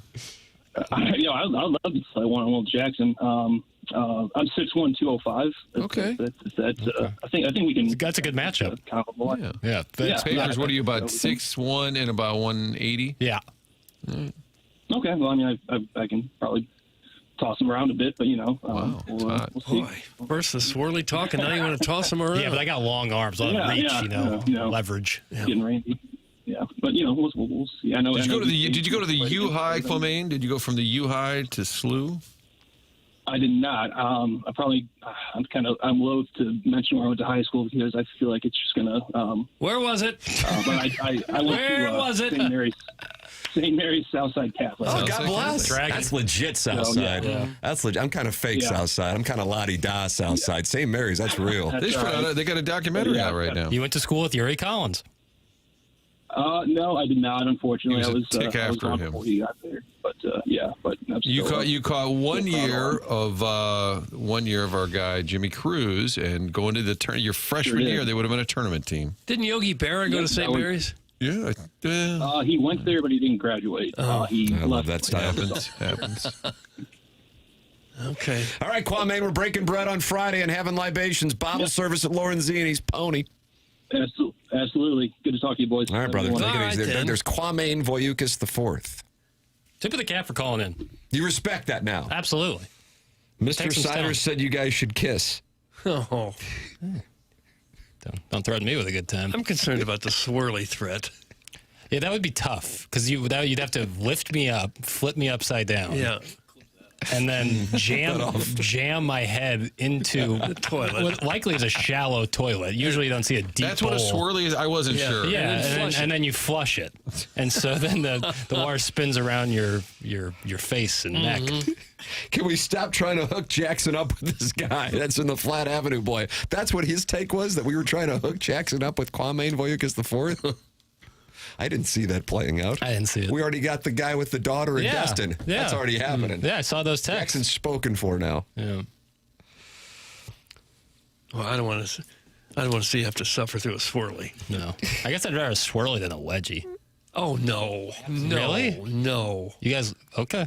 Yeah, I don't think you want your head in a toilet, bro. But I mean, I don't want to kick you. I definitely don't want my head in the toilet. You. But I also don't want to be, wedged like that. Well, you don't want either Flogged. one, but a wedged underwear is a lot better than your head in a toilet. What about an atomic wedgie where it goes all the way over? What Has goes SLU over? ever scheduled Illinois in a non-conference game? That's from Nathan from DeVille. They played. I remember the that. last 25 years, but it's been a minute. Let's get that going. I think Illinois' non-con is pretty loaded, as we've seen this Yes. year. Holy crap, was it ever. Typical SLU fan can't stop worrying about Mizzou when they're having success. That's from the 314. And then SLU fans would be like, "Oh, as soon as SLU gets success, Mizzou fans have to take shots." It's who you ask and who you know. I don't care to participate in it because I don't think I think all three teams being good is great. I don't know why it has to be like a fighting for first when Illinois is clearly the best team in the area. The way it seems to me with Missouri specifically is when you have expectations, they will rip your heart out in the first round. And when you don't necessarily have expectations, 2009 being the outlier to this, when they went to the Elite Eight and beat 2-seed Memphis and lost to 1-seed UConn, that's when they go on runs. 2002, they were a 12-seed, and they were making free throws away from going to the Final Four. Last year, I realize it fell off at the end, but they did beat the national champion in their own building and then loses to Wichita. So this would be so fitting if Missouri goes on a run, even though we're sitting here right now, and I know Jackson's recusing himself, but I think the three of us would go, yeah, they don't look like a real good team. And in fairness, Jackson isn't saying that they are a good team. He's just saying it's tough to say what SLU is when they haven't played anybody. And I do understand and agree with where he's coming from on that. So it's a weird deal. I mean, if they win tonight at Alabama, honestly, I wouldn't be shocked. Right. And that would have wins against Florida, at Kentucky, and at Alabama. And I'm not particularly high on Missouri basketball, but at the same time, I mean, they did go down to play Kentucky, who has righted their ship, and they won in Lexington, and they did beat Florida, who has righted their ship. So I don't know. I don't know how to explain it, but then they do crap that just baffles you. It's not a fun team to watch. It really isn't. That is a nice way to sum it up. They don't play a fun style of basketball, and yet no matter what, so far in the SEC, they have been in or won every game. They haven't been run out of the gym. So you're saying take the 10.5 and let's roll against the Tide. I don't. There it is. A play's been released, Martin. We make picks. You make money. We make picks. You make money. But the guy making the pick wears tiger pajamas to bed, so it's a little bit. It's their sheets, Martin. They're not okay. pajamas. But I'm saying that with all due respect. Draped in Missouri. I know, but even more troubling. He'd rather have the swirly than the wedgie. That's disturbing. I didn't even know what a swirly was, and now that to visualize it in papers, like, yeah, do that to me instead of just tugging on my underwear. Wow, but I mean, that's a take. I don't know. That's a strong take. If people text in, what would you rather have? Great poll question. Be unanimous. You think it's unanimous? Sure. Like a really strong wedgie. Yeah, what's worse than having your head in a toilet? Porta potty guy underneath the toilet. Yeah, seriously, that was the guy who was seeking that out. Me and him are on the same page. Tim, in 1997, December of 97, the Billikens clipped Illinois. I now remember this. It was at the Edward Jones Dome. Oh, great place to watch basketball. 32,000 people as the Billikens knocked off Illinois. Is that when they had those double headers? Mizzou played somebody too. I don't know about that, but I remember it was a day game, and SLU beat with Larry Hughes. Yeah. And Ryan Luchtfeld in the starting lineup that day. They beat Illinois. Then the next year they went to Champaign, and that's the last time they played in 99. So it's been a minute for those two. But we'll see him coming up in March, Doug, at the Enterprise Center. Yep, that's correct. Well, we hope. According to Joe Lenardi, that's what's going to happen. Illinois, a 2-seed, playing in St. Louis, and they'll be taking on Wright State. And then the Billikens, a 7-seed, they'll be taking on Miami. And if the two are victorious in the first round, it sets up a showdown for the ages in downtown St. Louis. Hello again, everybody. I'm supposed to be out of town. I'm going to cancel the trip. Are We're you staying really? in St. Louis based on Joe Lenardi's bracketology. I wouldn't do that. You going to Florida? Maybe they'll be in Tampa or something. Oh, yeah. Drive across the state. See what the word is. You're welcome to text in 314-399-9646. Tip of the cap to Kwame Voyukas for actually calling in. He backed it up. 314-974-0101. Collier and Thompson phone lines. And, of course, you can email in for our Design Air Heating and Cooling email of the day. Alan Dadeville is now in the lead with only 4 Design Air Heating and Cooling emails of the day left in the month of January, which means he is that close to winning a $10,000 HVAC system from Seth Goldcamp and Design Air Heating and Cooling. Martin, your client, tell me about Design Air Heating and Cooling, if you would. Design Air is a great St. Louis-based company. Been doing this for more than a century, and as heating and cooling has changed, it's modernized, obviously, in recent years. They've kept up with the technology, but maintained one simple truth, and that is service makes a difference. And when you've got a great team, great employees, you can tell the difference when they're in your home, getting things repaired, or installing a brand new unit, which we did back in November. Thoroughly pleased with the process and the product. And you know, because they are here today, tomorrow, they stand behind their product. It's a company you can count on for years to come. They're not just knocking on doors and saying, hey, we're new around here. Been doing it a long time and doing it the right way. That's why we get so many texts, emails, stories about how, just last week, somebody texted in a picture of the Design Air trucks in their driveway, said, working with them right now. We love hearing those stories. Everybody walks away with the same opinion. DesignAirService.com. Real simple. That's the website year-round. Any issues, heating or cooling, go to our friends at DesignAirService.com. There it is. Email in.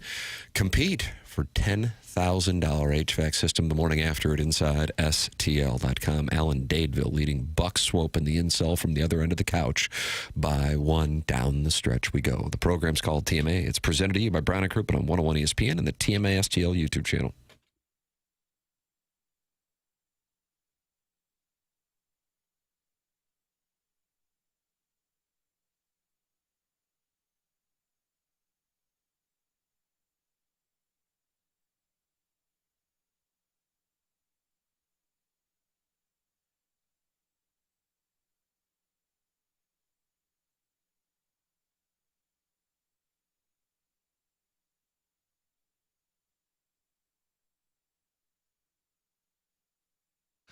Village Bar, great spot for lunch, happy hour, hanging with friends, hanging with family. Get the cheeseburger, get the chef salad, waffle fries, wings. All of it's great, reasonably priced, right there in De Pere on Manchester Road.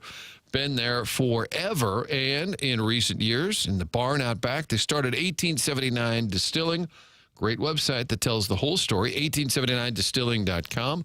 Making these award-winning spirits right in back. Red Barn Vodka, 1879 Rye, 1879 Bourbon. And if you want to check out the products, you can order a drink during the week and ask for it by name, or stop by the tasting room Saturdays from noon to 5. They did this in December. People loved it. They've rolled it into the new year.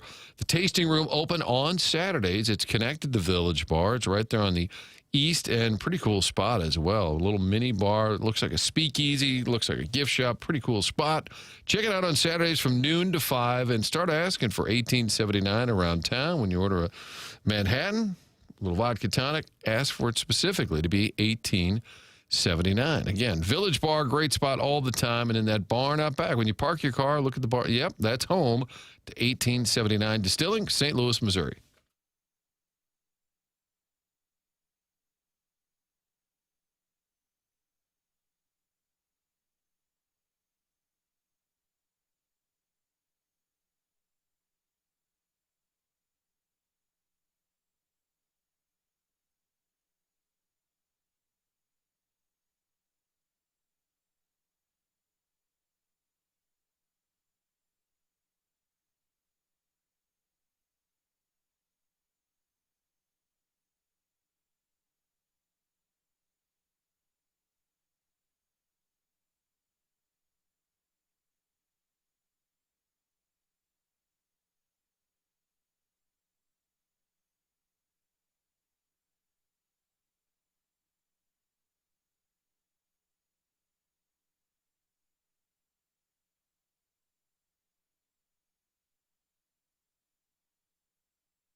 Aisha, that I never had. Want to get to know you better. Aisha, she's so bad. 91, right? I don't know the years, Yeah. Tim. Cooling at the playground, you know? Listen to Michael Bivins. Was this pre or post Belle Biv DeVoe? Boy, that's a great question, Nice Doug. question. Nice. Maybe the best question I've heard today. It has to be pre, right?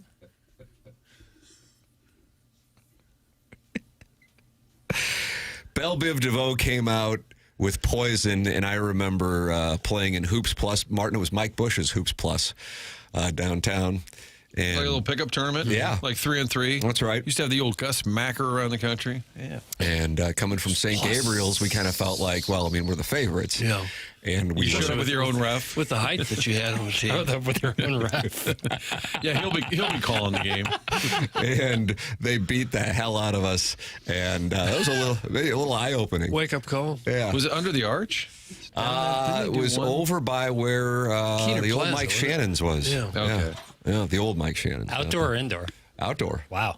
That's cool. Yeah, and they were playing Poison. So that was May 1990. So it was Belle Biv DeVoe's pre. Another Bad Creation. Right. But Michael Bivins put Another Bad Creation, Belle Biv DeVoe, and Boys to Men together, and that was part of the East Coast family. Doug, do you remember the East Coast family? No, I know. This picture of Another Bad Creation is just 4 children.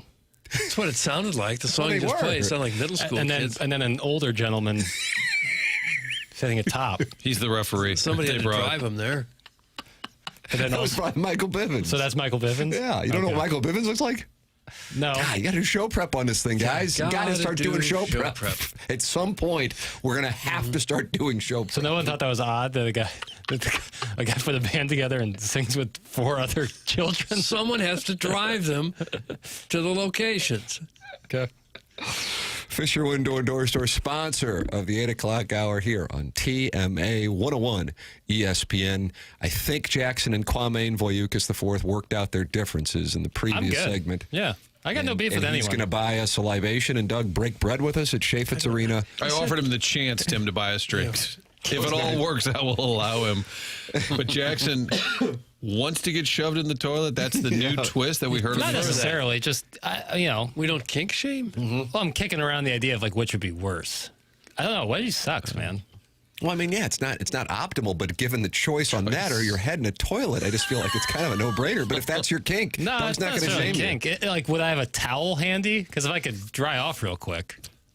That's going to be the least of your worries when your head's being swirled down a toilet. you. And Kwame Voyukas is going to do that to you on Friday night at Chaffetz Arena? There's no way that can be a one-man job. Given both of our height and weights, there's no way that you could do that. I don't know. He went to St. Mary's. Yeah. Trust me, he had to Probably gave some eat kids what he some killed. swirlies. Yeah. Scrap. Probably gave some kids some swirlies. How about Cable Sounds like Guy Catholic. that's seeing Jim Carrey in the bathroom where he pretends to be the bathroom Right, attendant, right, and it's right. Owen Wilson that's at the urinal that he Yeah. roughs up. Yeah. And I think if you watch it closely, Owen Wilson is kind of laughing, like he can't help but laugh at how absurd Jim Carrey is. By the way, Tim, you always say, do your show prep. That's right. Texter Magic Bean says, it doesn't matter how good ILL is, second round and out. Wow. Always. Minus 2005, I would say, or 2 years ago when they went to the Elite Eight. Right. But they do have a lot of early exits. That's true. But they did make the Elite Eight 2 years ago. I think this year will be different. Final Four season? I think sky's the limit. Yeah, amen. Where is the Final Four in 2026? I think it's in Indy. No, it's not. I should know this. Houston last I year. just crowdsourced, Doug, right there, right here on the yeah. internet. There's no way to know the information. I had it yesterday. Maybe they haven't even determined it yet. We got Final the Four. Houston. 2026, Tim, is, of course, in Indianapolis. Nice, Martin, you were on it. Oh, I did say Henson will okay. be covering it. That'll be great. We'll have a I don't know. correspondent. If there's not a lacrosse tournament. Lucas Oil Stadium.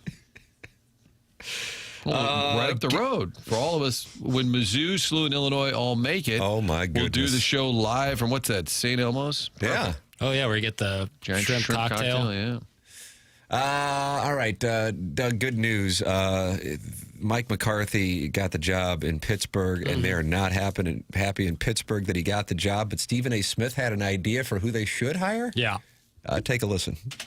I'm very upset going back to the Pittsburgh Steelers because I want to stay for the record, and I'm not joking about this. I'm dead serious. I believe that Ryan Clark should have been interviewed for the job. Oh, God. I mean it. I mean it. I believe that Ryan Clark, who I'm looking at right now, should have been interviewed for the job. I wish I would've. Phillip Rivers got interviewed that ain't happening. by the Buffalo Bills. I'm just saying, you the Pittsburgh Steelers, what's up? What's up? I know they love RC. I know they know he's a Steeler for life. I know they pick up the phone and call him and defer to him and ask his advice and stuff like that, or give him or make sure they express their thoughts to him. How come you can't interview the brother? You gonna sit up there and bring Mike McCarthy back at 62 years old? That's right, and that's what I'm saying. That RC Ryan Clark should have been interviewed for the head coaching job of the Pittsburgh Steelers. Y'all gonna come to me years later. Remember this. Keep this in the archives. Stephen A. said it. You understand? This is what I'm talking about. These are the problems. Let's go on. Let's move on. Gosh. Just nonsense. Has the guy ever coached anywhere? Ever? Anything? Did he coach the Packers for a few years, and then he started doing takes on? So. No, he used to really ring people's bell when he was a safety. Good Lord. He always talks about, like, gotta keep players safe. I was like, you used to hit the hell out of people, and high up there too. Well, Doug, there was a broadcaster who had a chance to coach in the NFL and turned it down. His name's Mike Francesa. Right. He said he had a chance to coach with the Giants, but he couldn't take the pay cut. I should probably play that, shouldn't I? Sure, if you got it. I mean, I don't want to put you to the test. Big Tuft is very critical of you in the drop, so I don't want to. Yeah, no. I don't want to call for it, and then because I'm calling for a different. I got it. Okay, well, take a listen, Doug. Had an opportunity to go into the NFL and didn't. That was the only chance I had to go in and didn't go. And when I take a pay cut to go, which was hard to do at that time, that was a big part of it, to be honest with you, because, Mike and Amir had kind of taken off. And when I take a pay cut to do it, to take the job I was offered, but it was, I mean, if I had done it, I think I would have done well in the NFL, but I don't think, but at the time, I decided to stay here. So instead, the Giants hired Tom Coughlin to be their head coach, and they won some Super Bowls. But they were considering Mike Francesa to be the head coach, and he couldn't take the pay cut. Did he ever say head coach or just a job in the organization? Jackson, what do we got? I don't know. But you'd have to think if he's taking a pay cut from WFAN, it would have to be like some sort of assistant coach. If we're playing out this defensive coordinator Mike Francesa says, quarterbacks coach. All right, team, we'd like to welcome in the new coach. Coach Francesa is here. You may have heard him trashing you repeatedly last year in your commute to the building.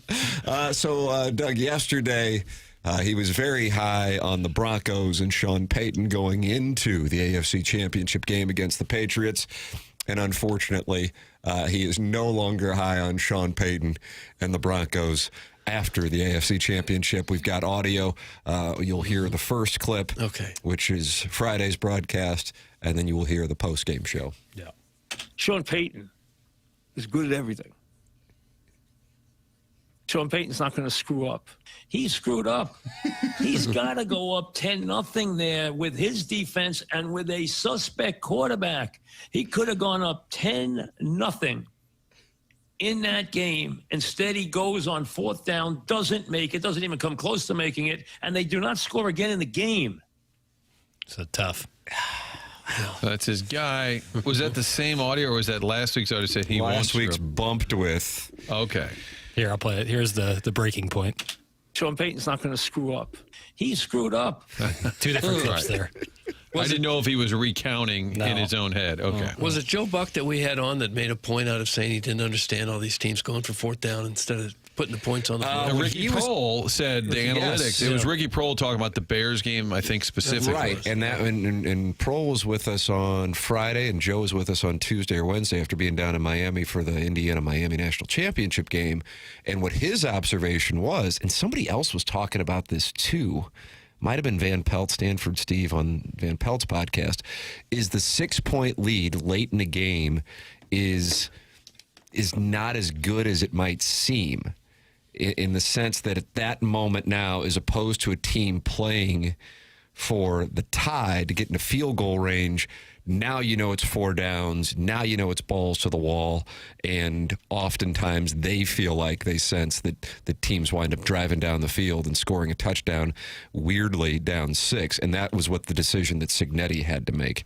So that was what led to the famous Mendoza play. But what we've seen here over the last 2 weekends in the NFL playoffs are multiple coaches, including going back to Soldier Field, Ben Johnson, and then this past weekend with Peyton and then McVay, guys passing on field goals and it burning them.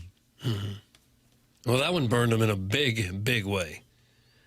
He must not have known that a blizzard was coming, because it was pretty tough to get anything done at all there in the second half. Well, there's a whole exchange yesterday. Mark Schlereth was on Dan Patrick, and Schlereth, broadcaster, former Bronco, said he hates the nerds, he hates the analytics, and that was posted. And then Greg Olson, former tight end, who's on Fox with Joe Davis, used to be with Burkhardt on the top team, but Greg Olson is known as a broadcaster, former player who really likes digging in on the numbers. And he said to Schlereth, actually, the analytics there said that you should kick it and not go for it.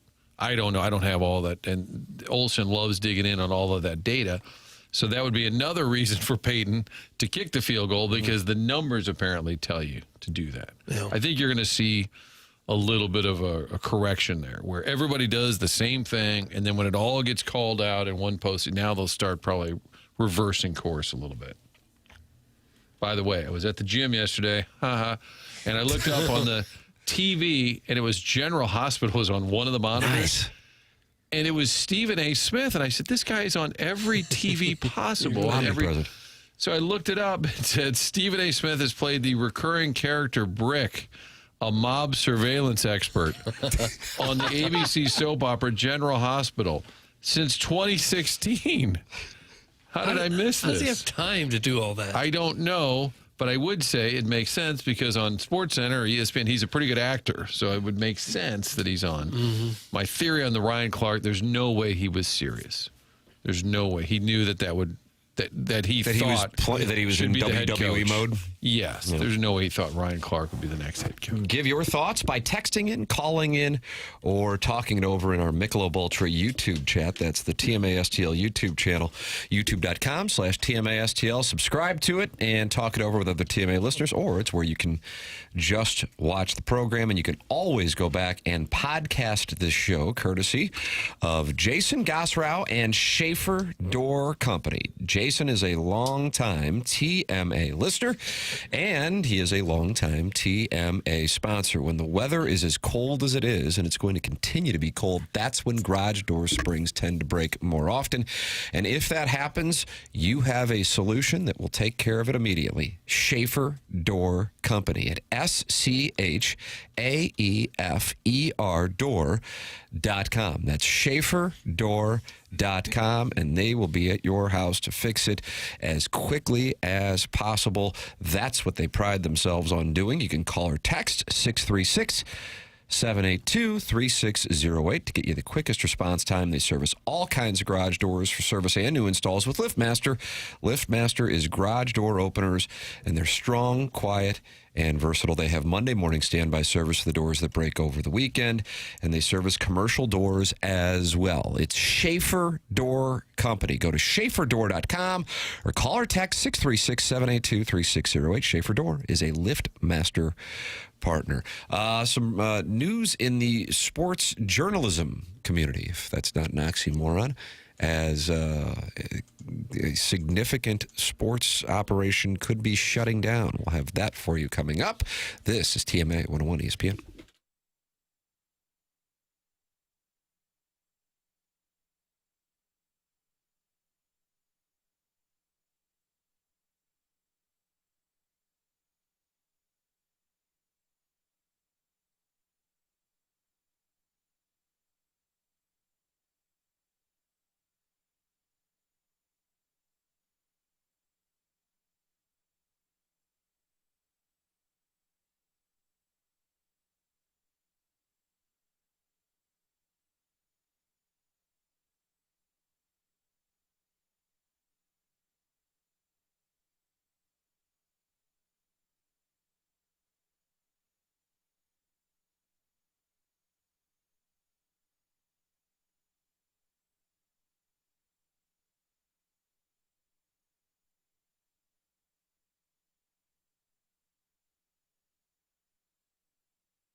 Taking me in the sun. Doug, who are the vocalists here?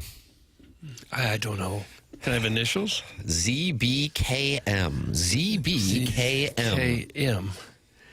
Zeke Bretkowski, Kirby Moore. Kirby Moore, Washington State. Yeah. So I got it? Zach Bryan. Who's the KM, do you say? I think you're going to get there. I feel like you're going to get there. Zach Bryan. Zach Bryan and... You ever have rot gut whiskey? Jackson might. Is that a brand or is that just whiskey that's been like sitting in a puddle? It's in the well.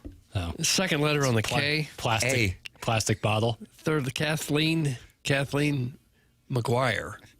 Kind of close. Kind of an Irish stereotype. Third letter. Seat. Casey Musgrave. Yes! Okay. Wow, Doug got it. We workshopped it together. All right. Yes! Zach Bryan opening up his tour at the Dome in St. Louis. Yeah, is that March? March 7th, Doug? Am I right on that? I don't March know the 7th, dates, Pelicans Tim. play I hope George it doesn't Mason. conflict with a Battlehawks game. Come on, let's get this right. Oh, wow. I wonder what they would do. Have them both the same day. Play the game around the concert. Yes. Buck Swope texted Martin a few years ago. They gave Listener of the Month to some broad that called in one time breaking the news that Stephen A. was on General Hospital. So I think that was Ball and Beer Bitch. Call her Jen, actually. Call her Jen. Good call. A lot of historians around here. Chairman Curtin, Buck Swope could go heads up on a good TMA history. Historian, but Buck Swope, it's 2026, fellow. We can't say broad, okay? Nice. Real nice. Martin, breaking news from the Washington Post. Okay. The Washington Post has told its sports section not to book travel for beat writers Spencer Nussbaum and Andrew Golden to cover the Nationals spring training, according to the New York Times' Eric Wemple. The sports section has been getting cut quite a bit, and this is from Awful Announcing. Wemple noted that it's unclear how the Washington Post plans to cover the team without sending reporters to spring training, which is typically essential to understanding how a roster, coaching staff, and organization take shape over the course of a season. Beat reporting depends on the kind of access and relationships that only develop when you're physically present. Remote coverage means relying on whatever gets said in scheduled Zoom calls and secondhand quotes from others outlets, reporters who actually made the trip, which is a fundamentally different and worse version of what beat coverage is supposed to be. This comes just days after the Washington Post canceled its Winter Olympics coverage. 2 weeks before the opening ceremony in Italy, the paper had already spent more than $80,000 on housing alone, secured 14 credentials for reporters and photographers, and approved all the associated expenses. And that's according to the New York Times reporting. Then managing editor Kimi Yoshino sent an email on January 24th informing staff that their coverage plans were being scrapped. The Post has since reversed course, ultimately deciding to send 4 reporters to the games after initially pulling the plug entirely. So the question is, what will wind up happening to the Washington Post sports section? For the record, writers such as Michael Wilbon, Tony Kornheiser, and Iggy's friend Christine Brennan were all writers at the Washington Post back in the day. I think it's a famed sports page, but if the money's not there, that's the question. I mean, we can all opine, I wish they still did this or do. I mean, but now Bezos owns it, which is part of the critique because he's got tons and tons of money. So I don't know what their bottom line is, but I do think, and people at home probably say, I don't care. Being on site matters. And I'll tell you, if you go down to like a Cardinal game during the week, well, what's the big deal? You did a 2-minute report from the stadium. Yeah, but the rest of the time, you are talking to people. You are sitting in the dugout. And just with no cameras rolling or audio, you're talking to a coach about a player, and you do pick up a lot of knowledge. So being on site, I think, will always be important. I am a little concerned because you watch, some of these post games with the college coaches or whatever, and it's basically just the college kids and maybe one or two. I mean, Gabe can speak to this. I mean, very little mainstream outlets that are still covering things. And eventually, maybe coverage is just guys sitting in their basement talking about the game and nobody actually asking the coach, well, why did you do that? Instead, it's just a bunch of people opining, oh, what a jackass, what a terrible call. And that's kind of become the coverage. I feel like Gabe talked about that here within the last year. Be interested in following up with him on that because he used to spend most of his time writing columns, not to say that he doesn't, and then writing updated stories. And then he was like, it turns out when you can see the data, that way more people are interested when he does post-game shows and podcasts. So they've certainly increased that relative to columns and the quote-unquote game stories, as they're called. Ken Rosen. I think the written version is less in demand for sure, but he's doing video and audio, but it's informed by being around coaches, by being at press conference, by asking the pertinent questions. My concern is a lot of sports, quote, coverage is just guys sitting there going, what an idiot. I would have kicked it there. I would have punted. And nobody's actually on site talking to the people involved or in the hallway saying to the GM, you going to fire this guy? What do you think you're going to do? I mean, you get a lot. I mean, I talked to you guys off air. A lot of stuff is said just in confidence, just by being around people. I think what Gabe says, I mean, he is, not traveling. I don't know when the last time he traveled for a Missouri football game. I'm sure he has in the last couple of years, but he didn't do it as much.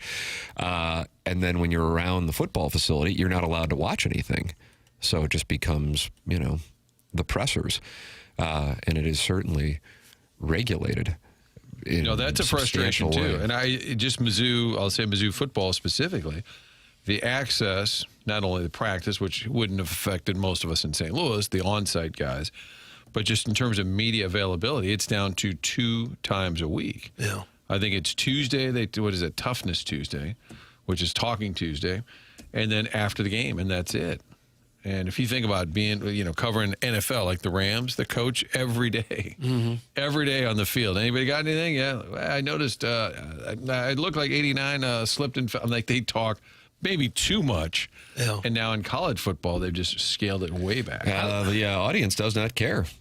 Being on site's a waste of money, and the fans don't care. That's from the 314. Sheepy reporter says, breaking news, no one cares. Back to you, Bob. That's from the Sheepy reporter. But you do care if they have some insight, and a lot of that can be attained by being in person, talking to people on the field, being around the team. That can make a big difference. Not according to these guys. Yeah, you do care if you like actual information. Yeah. You just like spouting off if you like Billy Bob in his basement just saying, oh, here's what they should have done. I think people care, but are there enough people that care to stoke the demand for these places to make money? Right, and I get it. The bottom line is either it works or it doesn't work, but there is value. I imagine the teams, the big-time teams, won't fight this at all. They'll be happy not to have to deal with the media all the time. Well, that's what I'm saying. We're getting closer and closer to that, where you'll just have a press conference. The coach will be like, all right, here are a couple of questions that the staff has handed me, and I will address these in the order they were given to me. Yes, we're looking forward to the game this weekend, and yes, I'm doing a great job. Will there be any other questions? Oh, they're saying that's all we have time for. Okay. Or the teams will just have somebody there, somebody on their communication staff, will set up a camera, ask a few questions, and send the same stuff out to everybody. That just happened with the Seattle Kraken. Did you see that story where they said the coach will not take any questions except for, and it was the staff writer for the team. Yeah. And he had to ask questions that were submitted to him. Yeah. And then Seattle reversed course and said, okay, that was a bad idea. Can you imagine? So at the end of the Blues lose a heartbreaker. Coach Montgomery is available. However, all questions will be funneled through Mike Caruso. In fact, we'll just let Mike go ahead and fire off a few for the coach. And the rest of you with your notepads, we've got no time for you. You can see the time coming where these teams aren't covered anymore. They just provide a TV show. You watch the game on TV, and that's going to be it. We're not going to dive into the personalities or what happened to this guy on the way to the stadium or anything. There'll be none of that peripheral stuff. Just watch the game, and that's who we are. Not a lot of support for the reporters here in the Air Comfort Service everybody text hates the inbox. media. So that's Most press conferences are too stupid to watch anymore anyways. Posers. That's from Doug's Legs Akimbo. Posers. The end of journalism is near. That's from Carney. Nobody wants information anymore. That's from Choke Artist 1.6. Great take. Just a great take. Literally nobody cares if they're on site. Just let AI cover sports and put a nail in the coffin of sports journalism already. Come on, man. This is nonsense. That's from Big Tuft. Well, if it's not your team, you can still watch and be very entertained by it. Like the Indiana football season. We didn't see what their beat writers were writing about that team. We didn't see the inside stuff or the interviews with the left tackle. We just know when it was on TV. We enjoyed watching it. But you're not a diehard Hoosiers fan. And Google Me comes from a press conference. That's is that not from his opening press conference? Oh, with the coach, yeah. I mean, that's like, was that they'll still motto. have those. They'll hire a new coach or something. And who's going to cover them? There was a story a week or two ago. I forget what team it was. It was a women's college basketball team, Division I, and the coach said she went into the media room after the game, and there was nobody there. No one covered their game, not a soul.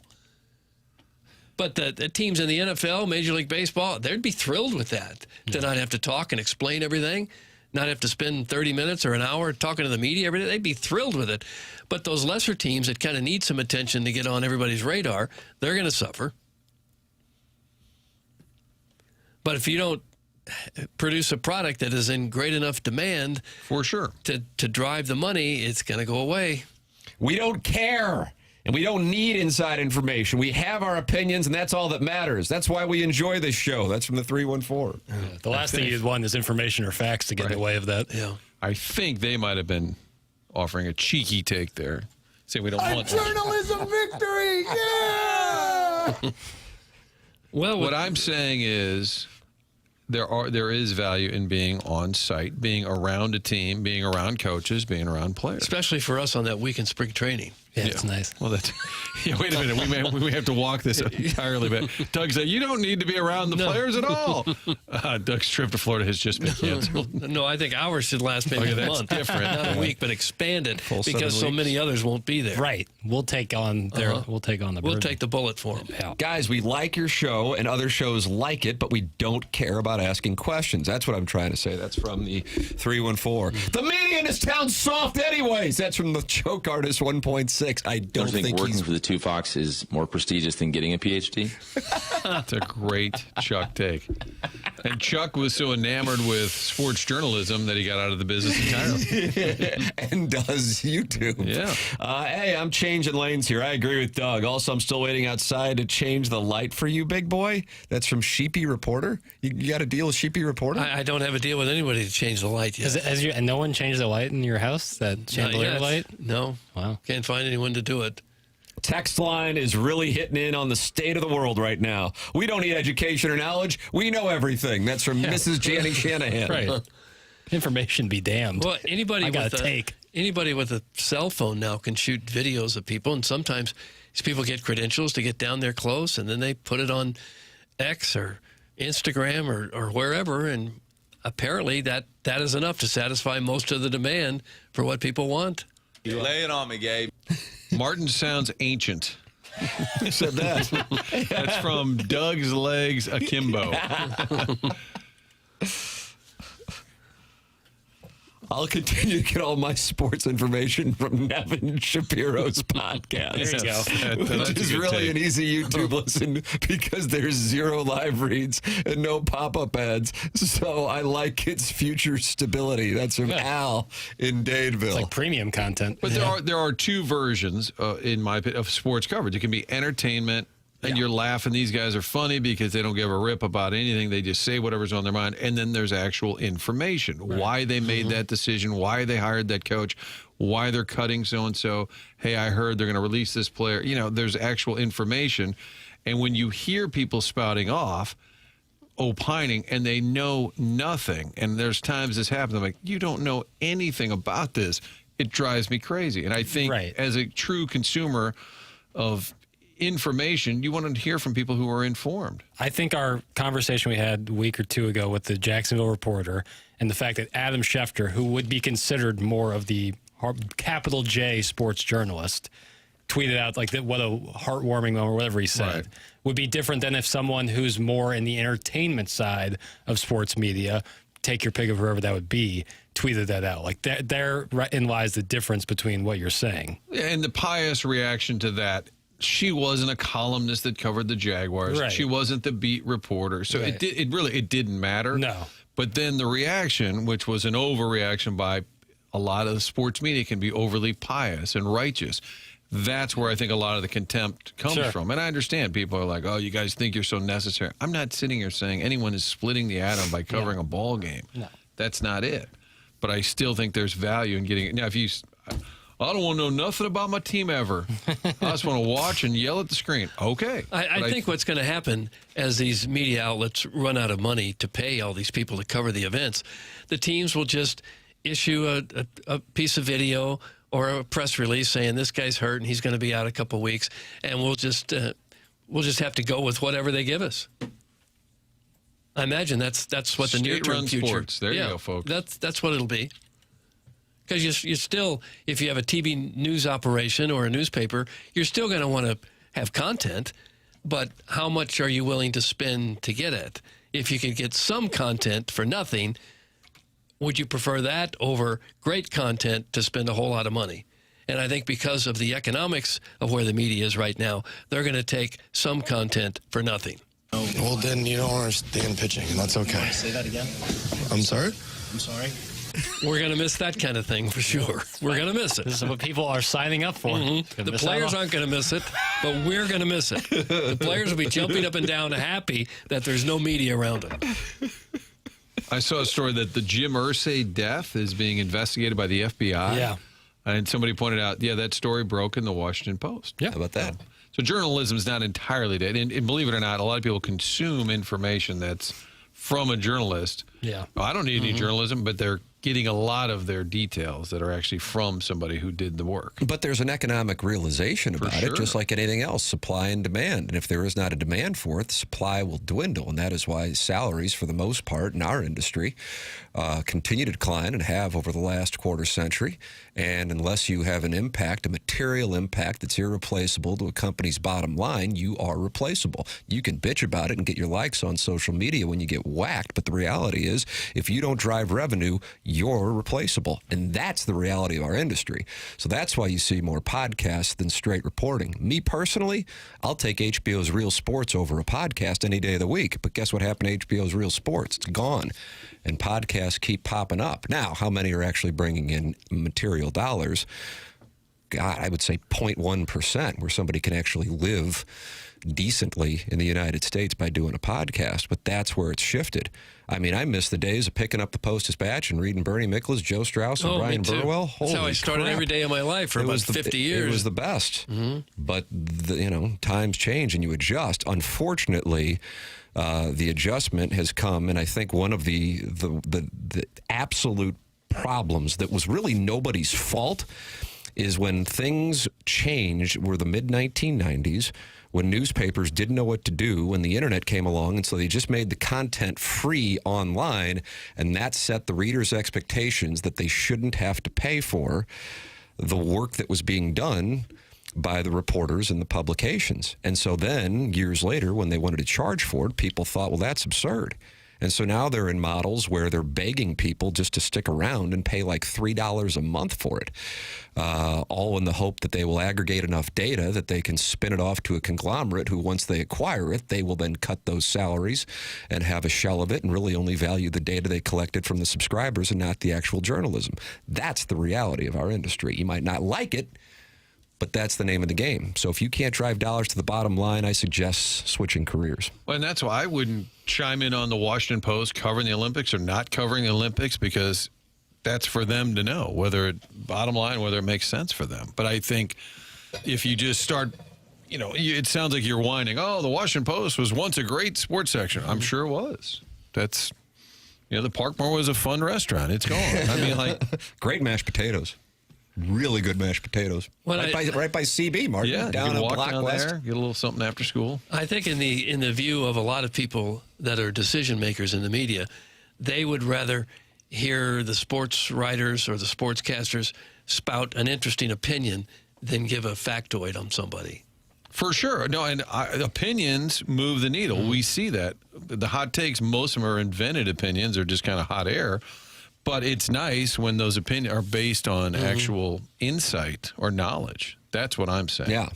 If you can connect, have an opinion, be interesting, for sure. The industry has moved that way. More entertaining, Me personally, I think it's nice if that entertainment comes with a little bit of knowledge, a little bit of information, and you're not just making crap up. Well, we just played the Stephen A. Smith soundbite on Ryan Clark should have been the coach of the Steelers. Yes. That'll get more viewers. More sure. people will hear and listen to that than anything somebody reports today on just about any other sport. How do you know I'm freaky? That's where we are. And if you love Stephen A., and a lot of people do, good for you. I don't get it, but good for you. We prefer Doug's rants. That's from the 314. One could easily argue there are adults who like breasts more than babies. There's your sports journalism. Instead of paying reporters to go cover it, they're going to pay this guy $15 million a year to spit hot takes like that. Unless Stephen A. pivots and becomes president, Doug. So keep that in mind. That too. You're welcome to give your thoughts at 314-399-9646. That is how you can text into the Air Comfort Service text inbox. You are welcome to talk it over in the Michelob Ultra YouTube chat, where Bourbon Bob is wondering if your jacket is made out of camel's hair, Doug. That's the color, but no, it's like I don't know what that's made of. It's wool. It's very warm. Let me caress you. No, maybe after the show. I've never been inclined to taste breast milk. Martin, that's the leading sports journalist in our country. Who wants to potentially run for president. And email in for our Design Air Heating and Cooling email today, the morning after at InsideSTL.com. That's coming up at 9:45. Alan Dadeville could take a chokehold on this thing here if he can win today. He would be up by 2. The morning after at InsideSTL.com, $10,000 prize for the Design Air Heating and Cooling email of the month, because they are going to win an HVAC system from Seth Goldcamp and Design Air Heating and Cooling. The program's called TMA. It is presented to you by Brown and Crouppen on 101 ESPN and the TMA STL YouTube channel.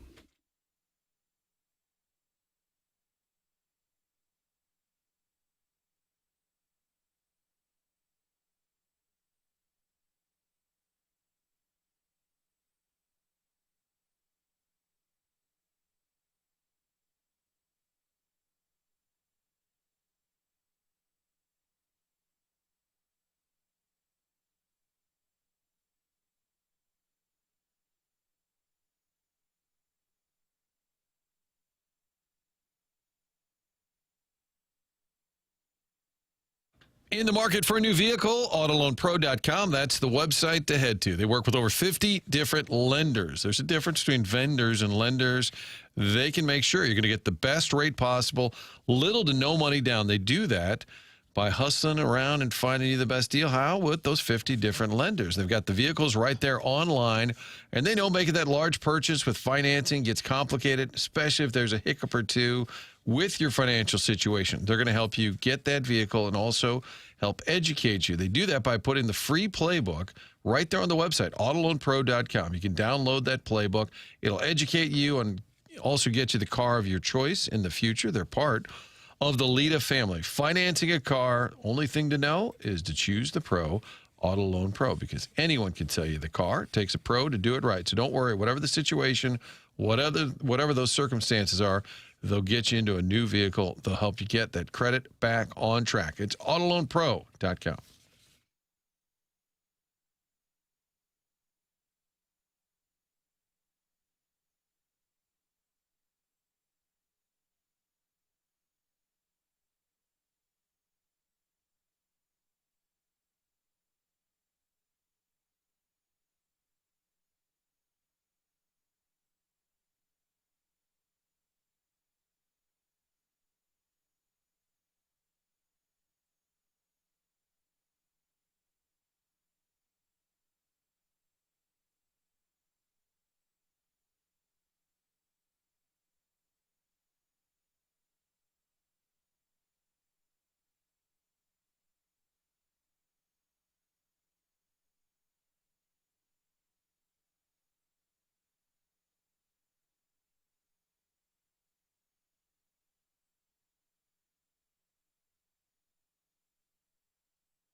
This is Jackson with a Sports Center update brought to you by Saliga Heating and Cooling. The Cavaliers defeat the Magic last night, 114-98. Donovan Mitchell with 45 points. Spider-Man, 45 points. That was another Sports Center update brought to you by Saliga Heating and Cooling, a Daikin heating and air conditioning dealer.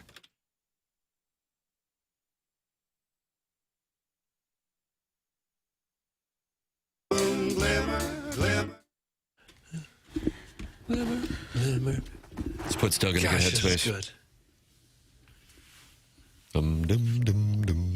Now this is music. It's TMA 101 ESPN. Mark Hanna, Evergreen Wealth Strategies, sponsor of the 9 o'clock hour here on the program as we broadcast from the Stiefel Studios. Tim McKernan, Doug Vaughn, Martin Kilcoyne with you. And Doug, if you look on your right, you're going to see Brody Herman, son of Ed Herman, partner at Brown and Crouppen, presenting sponsor of TMA. There it is. I saw him standing over there. Hello, Brody. Hello, Doug, Martin, Jackson, Kurt, and Tim. This morning is an honor and privilege to be on the morning after, and as always, I'm looking forward to be here. How are we doing today, gentlemen? Wonderful. And I was asking you in the commercial break, was that really you in the YouTube channel, the last two QFTAs? Because I didn't know if somebody was representing they were you, and in fact, it was indeed really you. Oh, absolutely. Wouldn't miss those. Are you kidding me? Those Tim McKernan Q&A sessions are quite a treat, and I wouldn't miss them for the world. See, how about that, Doug? Woo! Do you ever look at the clock, though, and say, man, I don't know if I can hang in here for another 3 hours? No, I never do. I never do. No, okay. I love it. I love it. I'll even pop in on the Q&A one of these days. Now, yesterday you were wondering who Kelly Thames would cheer for if Missouri played St. Louis University in the NCAA tournament. Yes, I've come to grips with the fact that it'll be his son. Yes, I wouldn't miss a beat on that. Listen, Kelly was a great player at Pattonville. I love Kelly Thames. I've watched his day since middle school, and he's been at Pattonville. He's under his tutelage of his father, and now the player that he's grown into. I just love Billiken basketball this season. They're 19-1, undefeated in the conference. They have had at least a record of three-pointers made in a game twice with the conference schedule this season. Love what I'm seeing out of the Billikens. Robbie Avila, Trey Green. I love Deion Brown. Sharman off the bench with, Brady Dunlap, the transfer they got from St. John's. Quentin Jones coming on real strong, transfer from Northern Illinois. Amari McCautry, having a sophomore campaign like no other. I love seeing what the Billikens are looking for. They play George Washington tonight, 7 o'clock p.m., Chaffetz Arena. You going to be there? No, I will not be there, but listen, they Again, Doug, the on-site reporting is dead. Yeah, well, 13-7 in the overall this year, 4-3, I believe, in the conference in the Atlantic 10. They've got some nice players there. Rafael Castro, Gary Johnson, Christian Jones. But I think the Billikens will win this one tonight. Obviously, I don't know if they're going to lose another conference game this season. What I've seen from the Billikens this year, they are the best story in St. Louis sports. They went from why are we talking about the Billikens, and now that's all anybody wants to talk about is how good the St. Louis Billikens Brody, are. let me ask you this, because Jackson has recused himself from ranking the three local teams, ILL, MIZ, and SLU. How would you rank them as of January 27th? Okay, I would rank Illinois still at number 1. They have a very special young man. True freshman Keaton Wagler. This guy, he's a true freshman. He's emerged as a lottery pick. He was never a McDonald's All-American. He was hardly ranked in high school as it comes to like the top 150 player, but only had 2 offers from prominent big Power 5 schools, Minnesota and Illinois. They offered him late. He ends up going to Illinois. He stayed at his public school in Kansas all 4 years. Shawnee Mission, Northwest, I believe. They won back-to-back Class 6A state championships, 2024 and 2025. He ends up going. He didn't play on an AAU shoe circuit team. He played for an independent AAU team, and now he's starting at Illinois, and he's likely could be a lottery pick in the NBA draft. I think he's going to the NBA draft. I'm very impressed by Keaton Wagler, this young man. They've got a lot of great transfers Illinois has had this year, so I'll rank them number 1. SLU, I'll rank number 2 in the area, and at a slight third, I will rank Mizzou under them at the 3rd spot. Unfortunately, though, I don't think it's by a wider margin as maybe some people will believe, but yeah, I'll rank them 3rd. I'm just not impressed with Sean Phillips this year. He's really disappointed me. He's mountain of a man. He's a mountain of a man, but I compare to his game to like peanut butter and jelly on a warm summer day. It's just soft and it melts, and it's just There's the hot take industry. How about that? Yeah, I mean that's kind of what he is. Yeah, I mean I hate to say it, but I mean Dennis Gates is not getting fired after this year. Jason Crow's coming there. This season's basically a write-off anyway. But that's the reason. And I think Tim made an excellent point. I heard this. That slew. That's right. That this is a big year for the Billikens program and how it shapes them in the next couple of years. I'm telling you, this is major. This could lead them. I don't know if they're going to realign to a new conference or go to the Big East, or maybe that ship has sailed. I don't know. But this is a big year, and for the future of the Billikens program is this particular season for Josh Schertz. I actually believe this with my heart and soul. And what I was saying, Brody, and I know I was talking about it on QFTA and maybe have said it on TMA as well, is that you got the short term of the potential of whatever run they could go on this year. But if you do want to get to the Big East, go on a big run. Loyola would be an example of what it could do as far as that program having its big run, 7 years ago. And you make a big run. Creighton kind of did the same thing in the aughts, and now look where they are. You make these runs, it can set the stage, and the Big East is sitting there at that weird number of 11 schools. Absolutely. That's kind of the macro on what the next 2 months mean for St. Louis. If they're looking to expand, you want to be sticking out as, oh my God, that's the program that you want. Of course, I think so. I mean, St. Louis is a private Catholic university. They fit into the Big East Conference. It's like a perfect glove, on your hand. It fits well. It's a great fit, and I think they could end up in the Big East one of these days. I really do. Now, everyone is waiting for this, my Super Bowl prediction. I know everyone's waiting. Somehow in the universe, I'm going to give it. It's going to be the Seahawks. No shock there. Maybe not. I don't know. Maybe somebody thinks it's bold. No, it's going to be the Seahawks. And there's a lot of reasons why I'll go into this. Obviously, they have a great play caller in Clint Kubiak.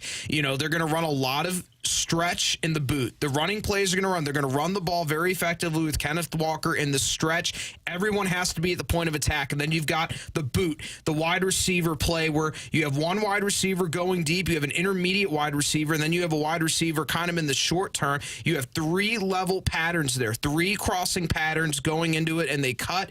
It is like a beautiful mastery of Clint Kubiak's offense that comes from the Mike Shanahan coaching tree. And for the Patriots, it's going to be very hard to stop them. I mean, you've got a lot of big bodies out there, tight end, fullback, and if the Seahawks can run the ball effectively with their stretch plays and Clint Kubiak's offense, which I think they will, I think they're going to beat the Patriots. I think the Patriots defense has faced a lot of cupcakes, to be honest. That offensive line of the Chargers, and then you had the Texans and CJ Stroud throwing all those interceptions. Then you went up against Jared Stidham, and then not only that, you only put up 10 points against the Broncos. 10, that's it, 10? Come on now. Okay. I mean, you're expecting the Seahawks the Seahawks are they're coming. Sam Darnold is coming. I mean, he had 3 passing touchdowns again. I mean, one of them to Cooper Kupp, who was previously with the Rams, that exclamation point. The Seahawks won that game. I got the Seahawks winning the Super Bowl. They have a heck of a defense. DeMarcus Lawrence, Devon Witherspoon, Leonard Williams is one of the most underrated defensive linemen in the NFL. If you not watched Leonard Williams highlights, he is one of the anchors of the Seahawks defensive line and overall defense. He's excellent. Mike McDonald, a brilliant defensive mind. The Ravens sorely missed him as defensive coordinator, now being the head coach of the Seahawks. Neither of these two teams, the Patriots nor the Seahawks, were in the playoffs last year. Mike Vrabel, who is a first-year head coach for the Patriots. I mean, nothing better than the Seahawks and the Patriots rematching from the Super Bowl. They had previously faced off against each other in the 2014. We know how that game ended, a Malcolm Butler interception. I think, unfortunately had after that, Russell Wilson had a precipitous downfall after that. I mean, he was still very solid, making Pro Bowls for a while, but he was never the same after that. And it's just, I just think the Seahawks are going to beat the Patriots. I really do. I know that, people are going to give their predictions. Tim, you'll give your prediction on the spread zone. Looking forward to that. What a great show that is. I just love that show. Doug, we could just leave the room. Yeah, no, it's great. Now, with all this knowledge in your head, have you ever thought about trying to become like the next Mel Kiper or Joe Lenardi? Yeah, what about that? Joe Lenardi's got bracketology. Good for you, Doug, endorsing Joe Lenardi. I considered it. Oh, absolutely. Brodyology, come on. You can do your own. I've done it. Listen, it's out there. Believe me. People are always asking me for Brodyology. That'd be great. Do you use it for gambling purposes? In other words, you use it for good. I do use it for good. I try to use it for good. Jackson is giving us Alabama and Missouri. He's got Missouri in the 10.5 tonight. Do you see anything on that? The Billikens are laying 9.5 against George Washington. Do you see anything on that, Brody? Let's see if we got anything. Yeah, I think the Billikens will beat George Washington by at least double digits. So I think the Billikens will beat them by more than that. And then for Mizzou and Alabama, Jackson, I think Mizzou wins, but it's under that. I think it'll be a much closer game than people anticipate. I love how Mizzou's competed in the SEC schedule this year. They've had a lot of great games. They haven't had a lot of blowouts. And I know they celebrated this. They probably shouldn't have. Did you see the graphic on social media? They celebrated that they were 2-0 in the SEC for the first time in school history, and they put a graphic up on social media, which probably wasn't the best. But they haven't been blown out of the water in the SEC, and I think this will be very competitive. Though Alabama, what Nate Oates has done, I got to say this. Nate Oates, the transition he's made from high school, he was coaching at Romulus High School in Detroit, Michigan, a public school. He ends up getting an opportunity to coach in college, originally coached at Buffalo, and now he's coaching at Alabama. And what he's done there, bringing in all those McDonald's All-Americans, he's done well in the transfer portal. He's made Alabama, they're still a football school at heart. Everybody knows that. But they made their basketball program very respectable. I got to admit, a coach that comes from high school and college, that transition, which for some has been very hard, for Nate Oates, it's been seamless. It's been absolutely seamless for him. I got to admit that, but I still got Mizzou winning tonight by a small margin, though I think they could lose by a small margin. I do. But either way, you take Missouri in the 10.5, it sounds like, because you're going small margin. So you got the Billikens minus 9.5, and you got Missouri plus 10.5. Yes. There it is, Doug. Parlay season. Okay. It's a positive outlook. Yeah, exactly. I'm love what I'm seeing out of college basketball this year. We're gonna have the best NBA draft that we could have had in probably 20 years. This is gonna be a loaded draft. Darren Peterson, AJ DeBonza. I mean, you got Carlos Boozer and Cameron Boozer. Oh my God, how could you not want? And Nate Amen from Tennessee. If you're an NBA executive, you are drooling at this class coming in. My goodness, wow, that is. Could you beat that? Calm down now. I know, but I know. Listen, That's the kind of analysis I want. The kind of enthusiasm we need. Yeah, no, I mean they're looking at this draft class like a triple cheeseburger. I mean, there's something that they just want to devour. Brody, are you hungry? We started with a peanut butter and jelly analogy, and now we got a cheeseburger analogy. I'm not hungry particularly, though I haven't eaten all day. But people like food analogies. I think that's something that people gravitate towards more. I mean, I say this: what a great season the Billikens and Mizzou. I mean, I don't know. Mizzou may even be better next year. Gosh, maybe the best is yet to come. That's how I feel with Mizzou. Every time I'm like, man, the best is yet to come. As Jason Crow was like a beautiful Christmas present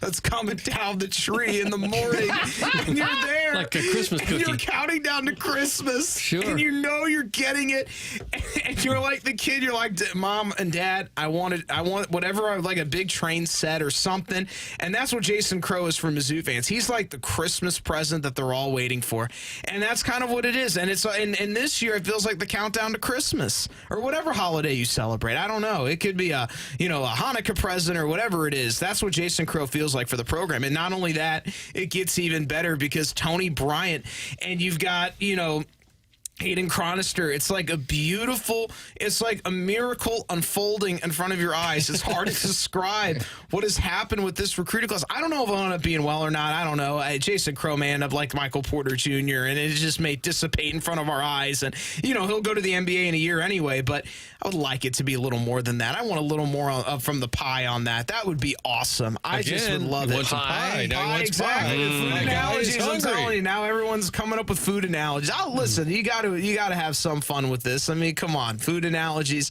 nothing better than that. And of course, coming up this week, I got a lot going on this week, and I got to admit, guys, I got a loaded weekend coming up down the pike. The Royal Rumble is this weekend, January 31st, 1:00 p.m. is when the event starts. We're actually going to begin live streaming at 11:00 a.m. at the @LouInfo YouTube channel. It's going to be a Wrestling on the Spectrum all-day coverage of the Royal Rumble. It's going to be starting at 11:00 a.m. and it's going to go all the way until the Royal Rumble ends. So if you want all of our Royal Rumble predictions, hot takes, and more, go tune into the live stream this weekend at LouInfo. It starts at 11:00 a.m. Royal Rumble season is here, and whoever wins the Royal Rumble will main event WrestleMania. So you could be on the air like 5 or 6 hours straight? Absolutely, Doug. Can Are you you keep kidding talking me? in this rat-a-tat-tat style delivery for 5 hours? Yes, I have many times. Is that Many, right? many Really? You do times. 5-hour shows? I have done it. I've spilt over. Let's see. So my record was 2 + 2. Yeah, 5. 5 is my record, yeah. Well, 2 + 2 is 4. No. I had to do 3 Okay, shows in a another row. one. So Okay. it was 2 + 2 + 2 + Okay. 1. That was 5. Oh, yeah.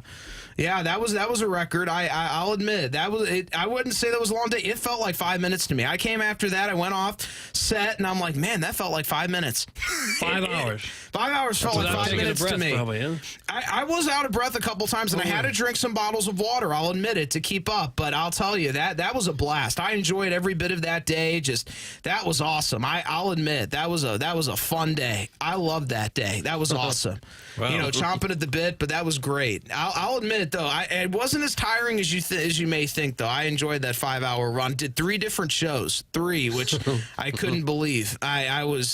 I couldn't believe it myself when I did it. I was like, I do believe it. This guy's got so much energy. Martin. They got a big weekend coming up, the Royal Rumble. He gave you a Super Bowl pick. He said Mizzou's going to win. Got the Billikens Brody. laying 9.5, Martin. yes. How about that, buddy? Yeah. Well, thank you for all the knowledge and all the insight. I Yeah, love Brody it. Herman, Ed Herman, and Andy Crouppen and Terry Crouppen, Brown and Crouppen, presenting sponsor of TMA. Brody, we always appreciate the time, sir. Thanks so much for the knowledge. Yeah, Thanks, thank Professor. you so much. Yeah, Have Professor, a I like wonderful that. day, gentlemen. There Have he a is. That's wonderful Brody day. Herman representing Brown and Thank you. Crouppen here on TMA. We got the Design Air Heating and Cooling email today coming up. Alan Dadeville now with a 1-goal lead on Buck Swope and the incel from the other end of the couch. It's still up for grabs with 4 emails of the day left in the month of January. That's coming up here on TMA 101 ESPN.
Doug, the chain? Oh, yeah. What's the significance here, Papers?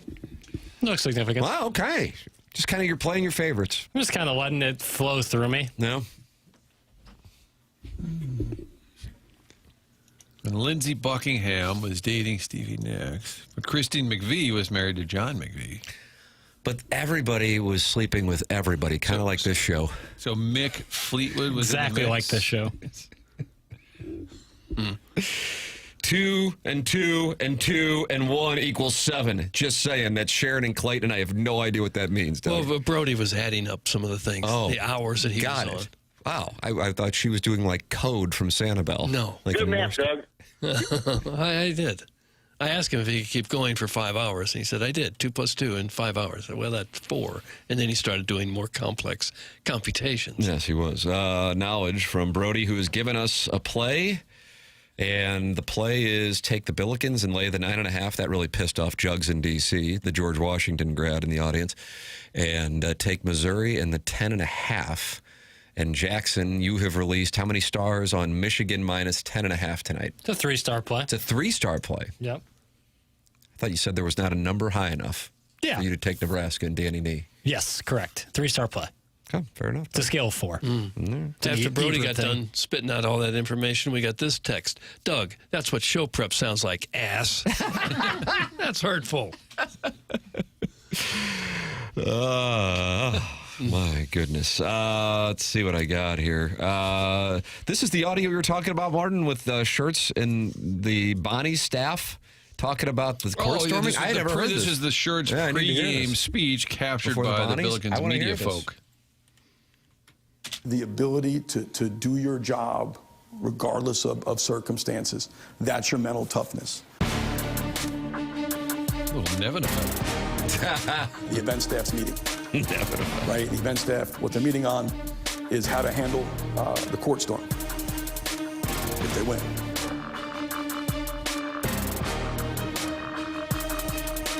So let me say this. There's not going to be any court storm. Let's go. Together on 3. 1, 2, 3. There you go, Doug. Court storming. All right. I want to ask him at some point. They were really worried about that at If St. that was Bonaventure? true. I don't know. Maybe you won't want to tell us. Well, it is important to these schools because they pay a fine, right? It's conference by conference. But Mizzou football was a considerable. Like $100 grand. SEC charges a 500 ton. SEC fines you a ton for. Is it 500 grand? 400, SEC? something like that. I think it started at like 250, and then the second offense was like 500, something like that. Guys, UConn's the lock today. Who's UConn got? Our guy Danny Hurley, Doug. I don't know who UConn's got in the Big East. Hope it's not Providence. Kimmy English? He's reeling. Feel bad for our boy. It is Providence. Uh-oh. God bless it. Providence at UConn. Yeah, UConn. What's the number? I would take a guess at 17.5. I think my guess is it's probably closer to what our good friend Jackie Papers is listing at, Martin, if I had to wager. If I had to bet it'd be there. It is 14.5. 14.5. Okay. A little more respect to Kimmy. There we go. Providence having a rough year, are they? Having said that, I would take UConn and empty the bank account on that one. Providence is 14.5. Yeah. 9 and 11 overall, Although 2 and 7. Providence gave him a game last time, but that was in Providence. I got a lot of action out there.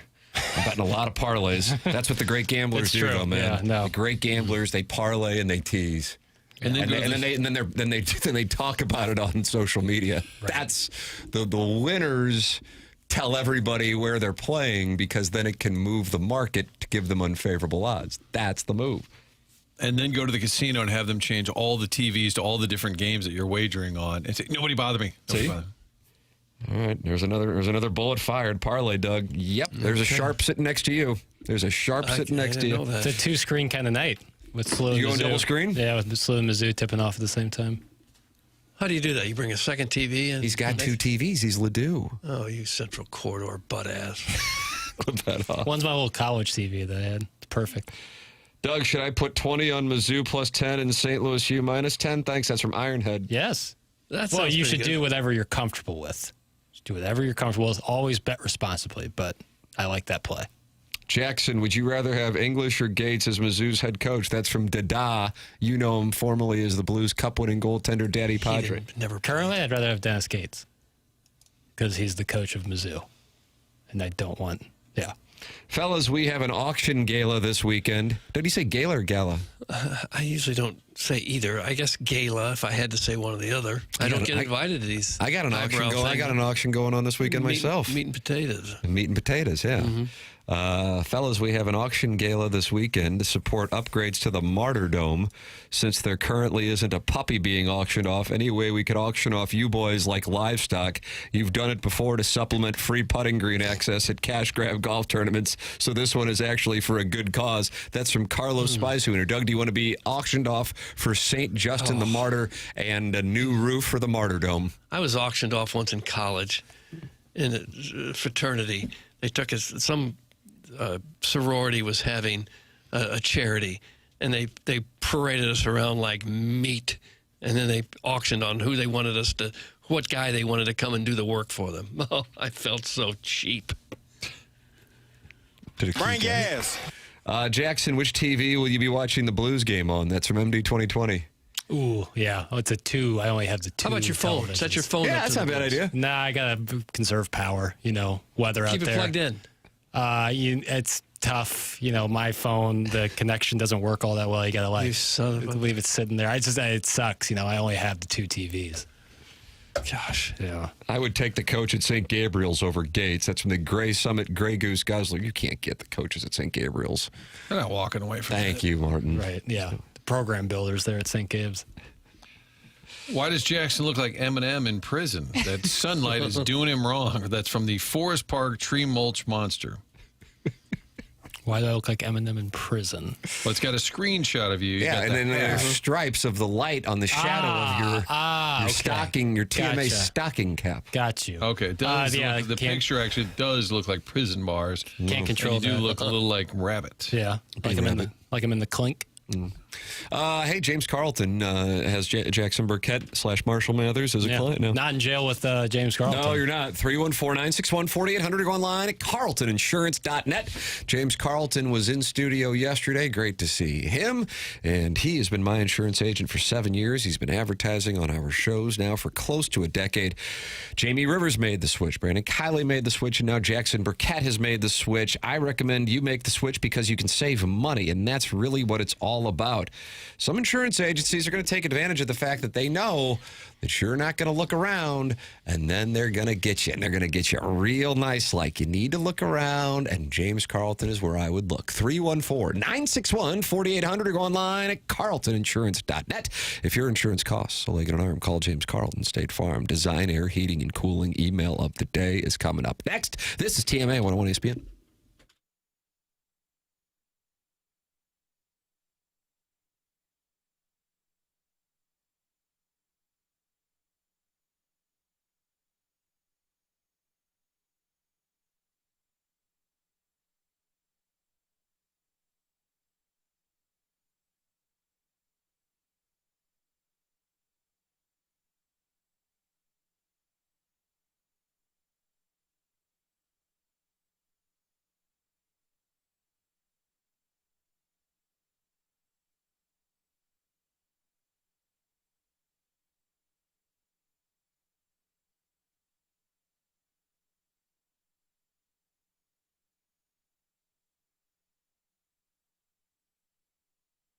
Hey, this is Tim McKernan. You know that saying, new year, new you. Well, how about new year, new home upgrade? If you've been thinking about replacing your windows or you've just had enough of those cold drafts sneaking into your house every winter, now is the perfect time to finally take care of it. Universal Windows Direct has a January offer that's all about starting strong and saving big. Right now, when you buy 4 windows, you get 4 free.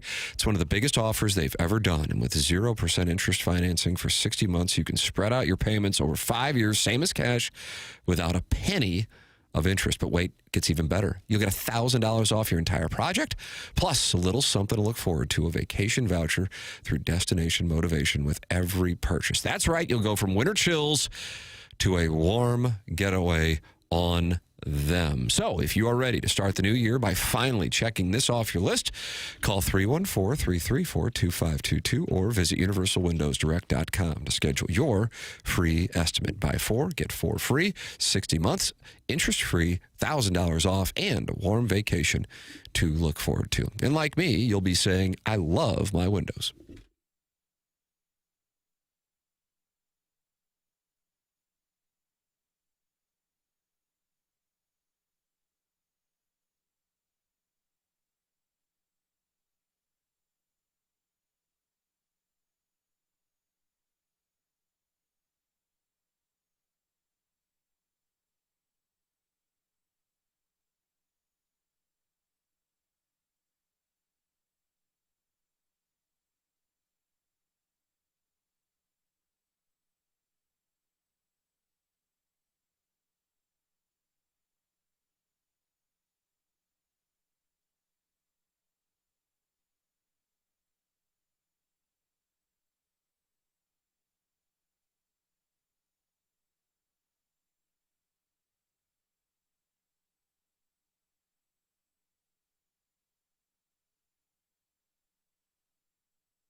Yeah. Doug, does this make you think of Almost Famous or Elton John? Elton John. Jackson, what about you? It makes me think of Elton John because I knew this song before I saw Almost Famous. And then I saw Almost Famous, and I was like, wow. This is when the drummer comes out of the closet?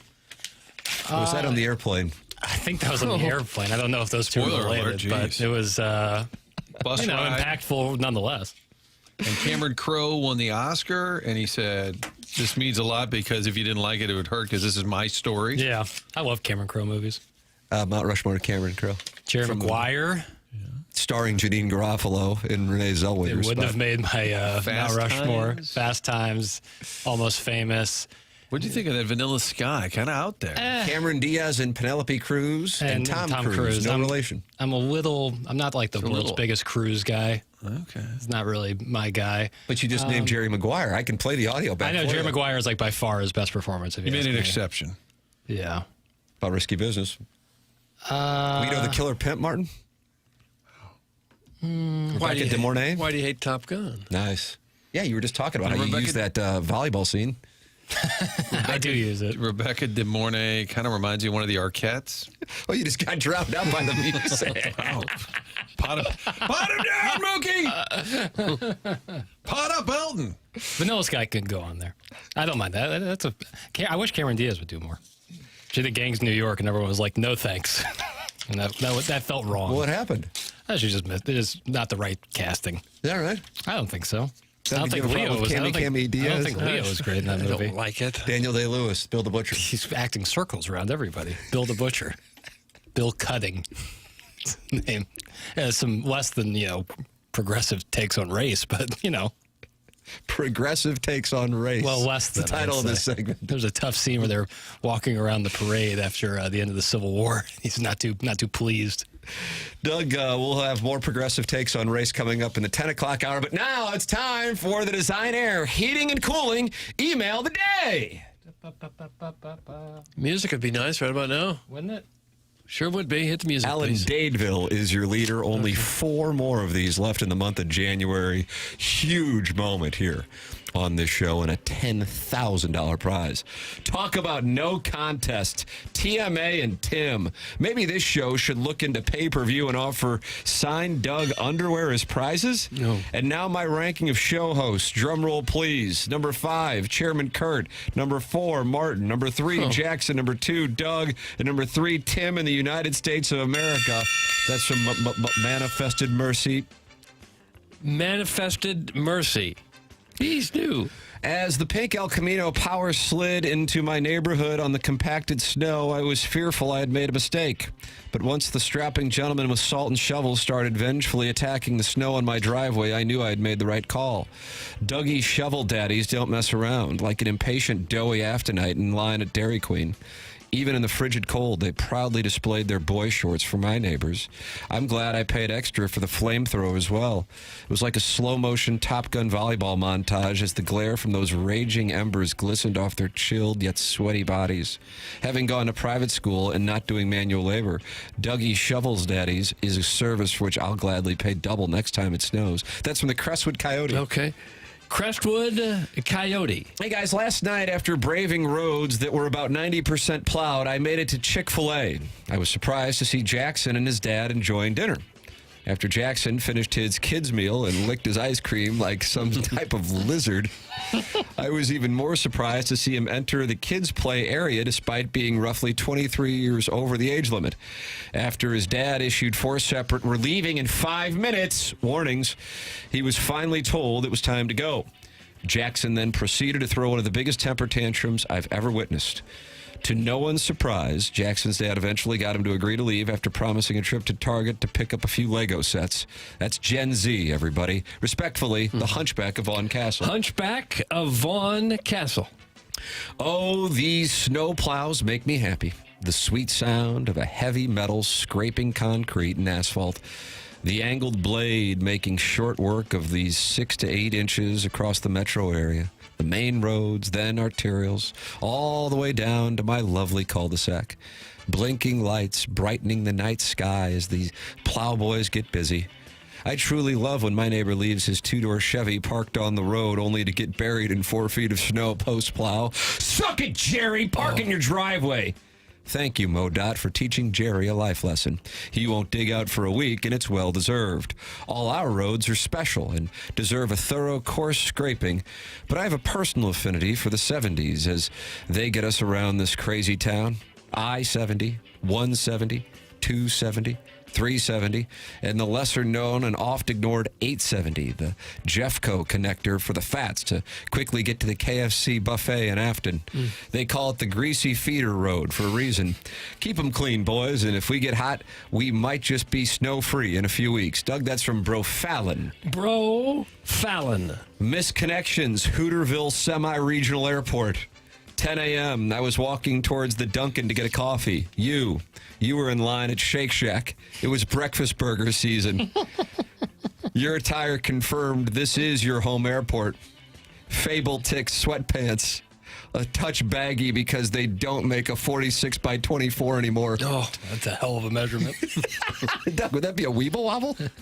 God, it would be a basketball, I think. You'd be perfectly round.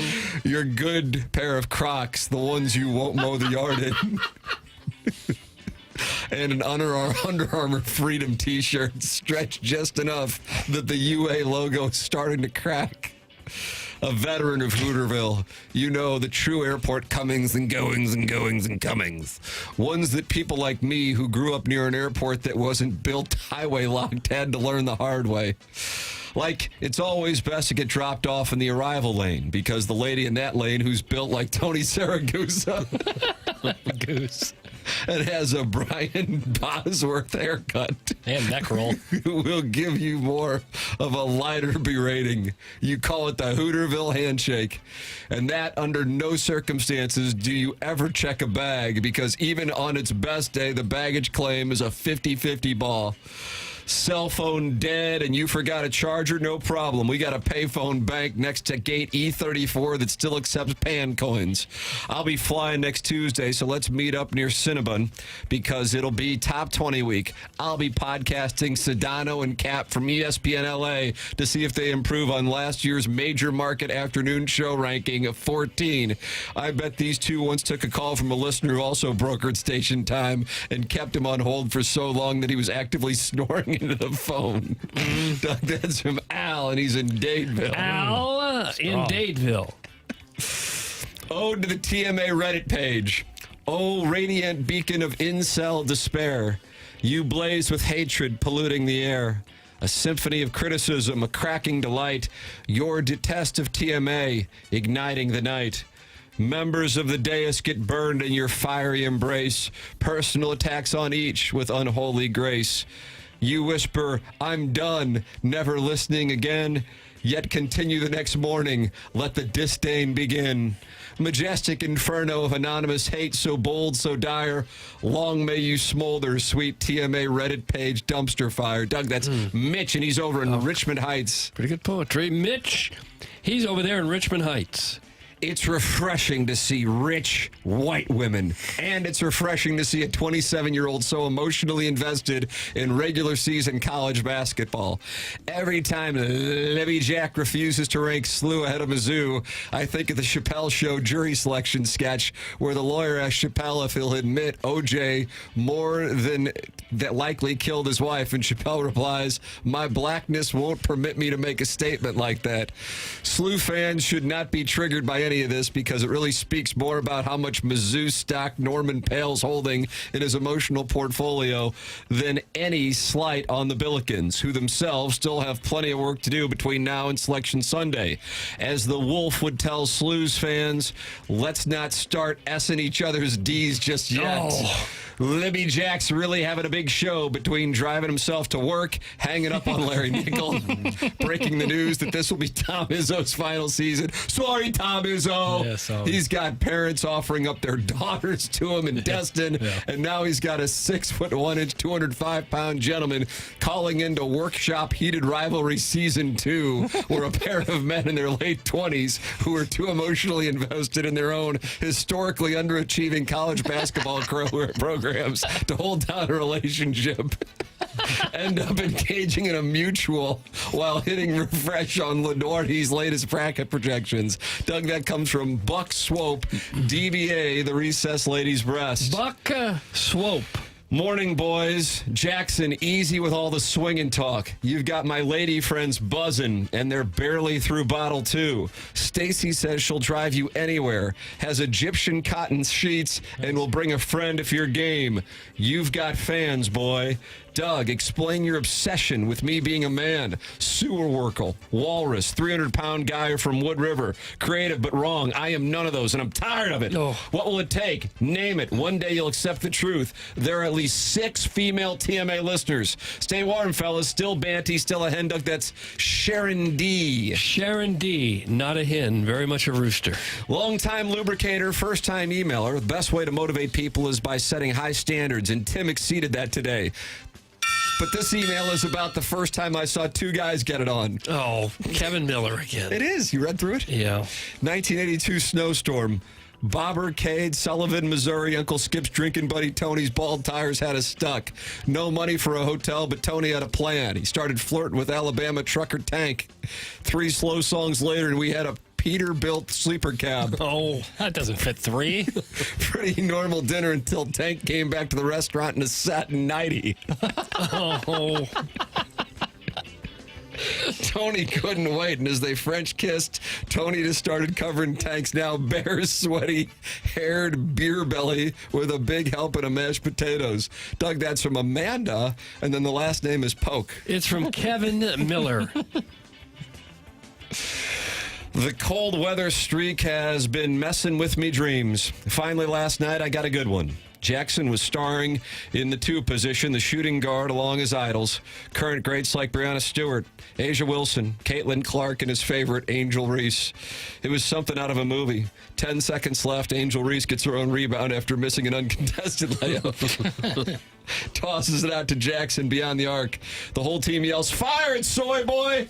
Jackson drains a buzzer beater and captures his first WNBA title.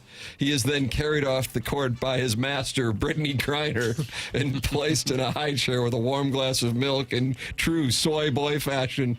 This dream could have been worse, Jackson. I could have had you in a yellow diaper jumping into the ocean. Yikes, that would have been super odd. That's from Big Mistake 7. Big Mistake 7. He's new. And finally, people are always sliding into the DMs on Doug and my shared Facebook account to ask for advice, and the world has taught me a lot of tough lessons, like take the time to dig out a neighbor's car if you can get social media clout for it. Live within your means and pay attention when your father-in-law gives you a cuck chair as a wedding present. That kind of advice is gold, or at least mid-level tickets for weekday Rutgers basketball game on Hello Kitty night. I have recently tried being more in touch with my emotions and openly vulnerable, so I went out and bought a WNBA hat, but my wife saw it and said that we both needed to start seeing other guys. That's from Shooter McGavin, the vice president of Brooklyn and Missouri Tigers Sheets for Swinging. And Doug, that's what we have Shooter McGavin for the Design Air Heating and Cooling email of the day. We will fill out our secret ballots and announce the winner in approximately 50 minutes here on the morning after. We are in the Design Air Heating and Cooling 10 o'clock hour. Martin Kilcoyne headed to onboarding. We are headed into the final hour of the program before BK and Ferrario take over. This is TMA, presented to you by Brown and Crouppen on 101 ESPN and the TMA STL YouTube channel.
This is Jackson with a Sports Center update brought to you by Saliga Heating and Cooling. The Timberwolves defeat the Warriors last night, 108-83. Rudy Gobert, a.k.a. the Eiffel Power, with 15 points and 17 rebounds. That was another Sports Center update brought to you by Saliga Heating and Cooling, a Daikin heating and air conditioning dealer.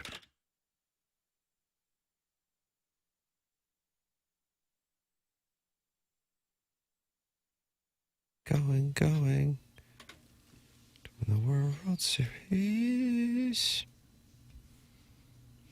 Feels like this is the year, doesn't it? It's TMA 101 ESPN. They really loaded up this offseason. We are fresh off the Design Air Heating and Cooling email of the day, and we'll announce the winner coming up here at about 10:55. Doug, you know anything about Design Air? I think you do. Well, I do, and you should too. Especially in this kind of weather that we're having. Hopefully your furnace is holding out, cranking out that heat all over your house. If not, you know who to call. That would be Design Air Heating and Cooling. When it comes to heating and cooling, you got to trust the name that's been around longer than all of us, for sure. Design Air has been proudly serving the St. Louis area since 1904. More than a century of keeping homes comfortable and customers happy. And not just another HVAC company, also happen to be the longest-running sponsor on TMA, and that loyalty says a lot. We appreciate that. Seth Goldcamp, fourth-generation family member, running the business at Design Air. They believe in honest work. You're never going to be sold something that you don't need. They're not on commission. They just want you to be happy. They want your house to stay warm. Whether you're dealing with the cold or the summer heat, they have got your back with dependable service and no pressure solutions. Visit designairservice.com. Schedule your service today. Design Air, comfort you can count on since 1904, and perhaps most importantly, home of the handsome repairman. Hunchback of Vaughn Castle says for the conundrum that Jackson has tonight, with Missouri playing Alabama, the Billikens playing George Washington, and the Blues playing the Stars, he sent in a picture of a pro tip of pro tips, a TV on a tripod, sometimes a second TV when the two great games are on, office TV or outside TV in the summer, and it's easy to move around. Doug, a TV on a tripod. Here is the image. You see that? Yeah, I do. So you can bring it around. Okay. TV on a tripod. Jackson, what do you think about that? So that way you can put the Blues game on the TV on a tripod. No, I don't. I don't want to overstimulate myself. Having two basketball games going on concurrently. Yeah, because you're going to need a nap later in the day. You don't want to get overly stimulated. Well, that nap would just be me retiring to my chambers. Oh. But I'll have both those games. 3 games at once is too many. Hard to follow all that. Yeah. So we'll just play it safe and just go with the SLU game and the Missouri game. Okay. Wow. Well, the Blues are taking on the Stars tonight, Doug, and you can catch it right here on 101 ESPN pregame, 6 p.m. Puck drop at 7 p.m. Blues and Stars. Well, I'm excited to see what this team can do now that they've settled into last place. Yeah, I'll have Mike Kelly in one year, and I'll have Bob Ramsey in the other year. Oh, so I'm watching it built that way. Bob Ramsey is so darn good, and has been. I want to get Rammer on the program, and Earl's got that knowledge too, man. Absolutely. Love Rammer. Maybe we get one of those guys. Oh, Rammer was on for the Dotem. Remember, we did it out at Oak Valley. Yeah. He came in. Good friends with Brian McKenna. Doug, Major League Baseball's top prospects have been ranked by Kylie McDaniel. The top 100 just posted this morning by Kylie McDaniel. How many do you think are in the top 100 from your St. Louis baseball Cardinals? Well, Weatherholt for sure, and maybe Liam, the pitcher from Tennessee. Kelly, Liam, what's his last name? This is another anti-Irish thing. Yeah, I've noticed Kelly, there's a O'Bannon. And out of Ed O'Bannon? Charles O'Bannon? Sued the NCAA, right? Yeah. 4.8 Ty Sedney? Out of 100, there's probably a couple others. So I'll say 4. Jackson, we want to fire a bet at the pot. I'm looking at it, so... You're accusing yourself, Big just time. like you did with not ranking SLU, Missouri, and Illinois. Yes, for different reasons, but both recusals? I think that's correct. Yeah, okay. Chairman Kurt, have you looked at it? I have not. Martin went to onboarding. Chairman Kurt sliding into the dais. How many? Doug has 4 in the top 100. Give me 3. 3 is the number for Chairman Kurt. I'm looking right now. If there's 30 teams, they should, and they each had 3. That gets you to 90. Should in reality, or unfortunately, I count Tim 4. Doug, congratulations on your win. Count 4. J.J. Weatherholt, number 7 in all of baseball. Cardinals also have somebody at number 19. Do they? They do. Okay, then there's 5. Oh, well, then nobody wins the prize. Yeah, there are 5, yeah. And here's the good news. The player at number 19 and the player at number 98. Yeah. Catchers. Yeah, hell yeah. Oh, gosh, we need more. Oh, yeah. More catchers. Number 19, Jackson. I'm scrolling up here. Yeah, it's Ronel Rodriguez. Okay, what are they going to do with all these catchers if they all pay? They turn them in outfielders or first baseman, or trade them and pick up their salaries. Maybe close, relief pitchers. These catchers are malleable. It's a shame they're not all pitchers. Liam Doyle. You can contend with great pitching and not a lot else. You can't do it with 8 catchers on your roster. No, that's wrong. Great catching is the secret. Thank you. 3 are in the top 50. Weatherholt, Rodriguez, and Liam Doyle is number 50, Doug. Okay. Liam Doyle, who you brought up earlier, is number 50. So they have 3 in the top 50. Then you got to do some scrolling to get to number 4. And you get down there to number 91, 92, 93. Joshua Baez, right fielder, 22 years old, 6'3", 220-pound bomber with plus raw power projection, who just made a breakthrough with his health and contact.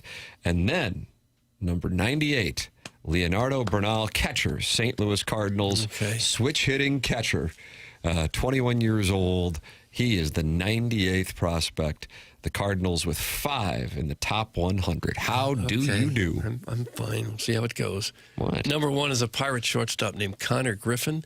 Is being compared to Fernando Tatis Jr. and Bobby Witt Jr. Does he catch?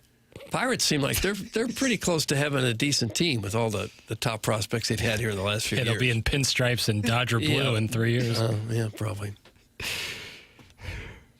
But they've got several young players that are really quite good. And with Paul Skeens as the anchor. Yeah. The nucleus. Yeah. Just say you hate the Blues, ass. That's from Katie Woo's burner. Well, we got off the baseball thing pretty quick. It's not about me. I don't hate the Blues. I just don't care about the sport. Oh, that's even worse. No, it's not. Yes, it is. There's no hate in my heart. So, but that's saying even if the Blues are good, you don't care.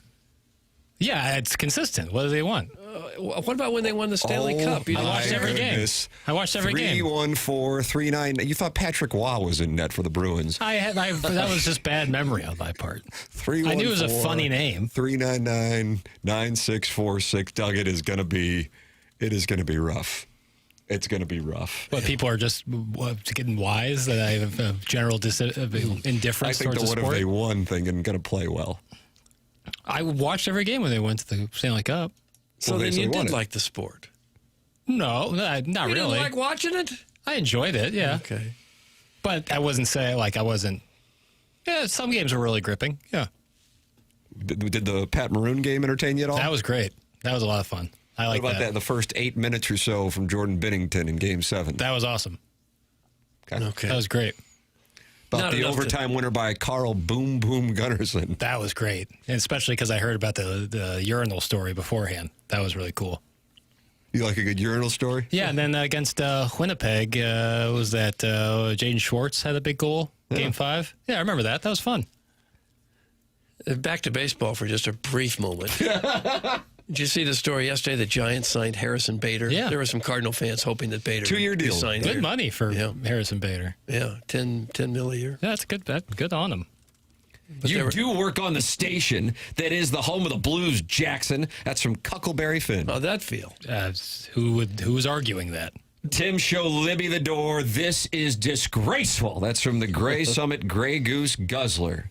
Jackson, I've got your back. If St. Louis had a basketball team, I wouldn't watch them either. I dislike the sport just like you dislike hockey. That's from the 636. Yeah. Well, I have this thing called free will, and I do what I want when I want to. Oh, do you? What about that? That was a song, wasn't it? Wait till you get married. Try that. I want to. Yeah, that is a song, but now I can't think of what song it is. I do that when I'm wanting to. Damn it, that's going to be in my head all day. Such tough talk from a dude whose dad drives him to work and who lied earlier saying he weighs $180, not even when wet. Where's Jamie when you need him? That's Sharon and Clayton, and she is irritated in Sanibel. Yeah, everyone seems to enjoy your insights. Popular. All right. Oh, my goodness. How are you from the Central Corridor but don't like hockey? Fraud, embarrassment, soft. That's from Big Walt's missing teeth. Yep. All those descriptors really hurt. I respect the hell out of Jackson's take. Don't let the fats get to you. That's from Monsignor Grundle. Trust me, you can say whatever you want. I've heard it now going on 5 years. I will continue to do as I do. Wait until you get married. Truer words never spoken. That's Sharon and Clayton.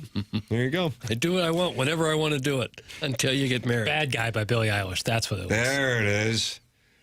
2019? I don't know the year. 2019. What do you think of the green hair?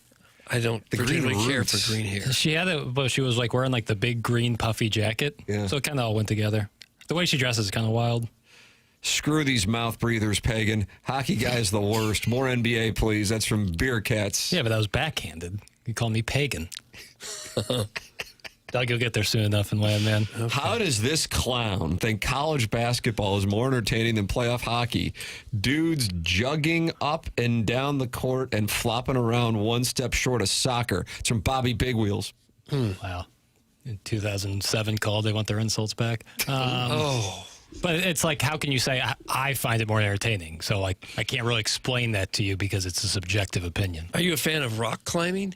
Did you see this guy on Netflix the other day climbing that building? I did watch it. I don't get that because what happens if he falls? They're going to air his... What happens if he falls? They're going to air his death? They delayed the broadcast. Okay, got it. It was delayed faces a of minute death. or so. Got it, yeah. But that was what I was saying. I was if he falls, this is going to be live on Netflix? Yeah, you wonder, would the camera follow him all the way down? Yeah, right. They delayed it. Okay. Just in How case. long had they delayed it? Do you know? I didn't see a time. I but figured that was the case. Did you have a problem with the people waving to him as he climbed past their apartments? Yes. And I see he's a little upset that he didn't get paid more money. What did he get? He wouldn't say the exact amount, mid six figures, he said.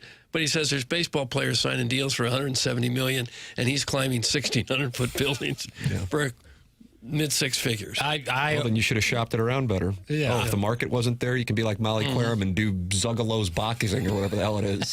To me, it feels like... I didn't understand a word that was just said. PTs. Molly Querim from Stephen A. Smith's program. It hasn't been able to get a job. Jackson, you sent the link. Yeah, she's doing Zumba boxing or whatever. Zumba. Oh, okay. That I got. Pilates boxing, I'm not sure. I don't know what it was called, but... Zuggalo's. Zuggalo's. It's a combination of insane clown posse and an outpost for sports people who are out of the business. Zuggalo's. Yeah. Doug, it was only a 10-second delay. That's from Pele Blanco. Yeah, well, that's enough time to shut down the more broadcast. Than enough, yeah. If he slipped and fall. By the way, you could see the wind whipping when he was up at the top. Yeah. Oof. And he was standing on that little round thing at the top. That's impressive. Taking selfies. To me, it's, in one sense, it's a little selfish because he's got two little kids at home. You're going to abandon them if something happens? You can make the same argument for boxing or UFC or even football. Oh, those aren't near as dangerous as what he did. Ooh, I mean, the chance of death is obviously much higher, but well, yeah. The long-term health effects of boxing and UFC and football are well documented. But nothing like falling off a building like that. Right. I'm telling you, the immediate chance of death, yes. But to say, it's selfish, then you could say football, UFC, or boxing is selfish, too, if you have a family. I don't make that same connection there. Because that's all this was about is, look, I don't have any ropes or any net, and I'm going to die if I don't do this. That was that's the only thing that made it interesting. Yeah. Well, that's certainly the entertainment value in it. Yeah. Which is, probably the same reason why we watch combat sports too, is someone might get really hurt. Get knocked out. Yeah. Jackson prefers a point-shaving hoop over the sport that inspired the generational story of heated rivalry. That's from Tigo in the Michelob Ultra YouTube chat. That's right. All right. Yeah, how do you like that? How do you like that? Put that in your pipe and smoke it. You're welcome to give your thoughts. 314-399-9646. That's how you can text into the program. Air Comfort Service text inbox. And then you're also welcome to get involved on the program by calling in or talking it over in the Michelob Ultra YouTube chat. Open up the TMA STL YouTube channel. Subscribe to it. 6,470 friends have done so. 190 are in there right now talking it over. The program is called The Morning After. It's presented to you by Brown and Crouppen on 101 ESPN.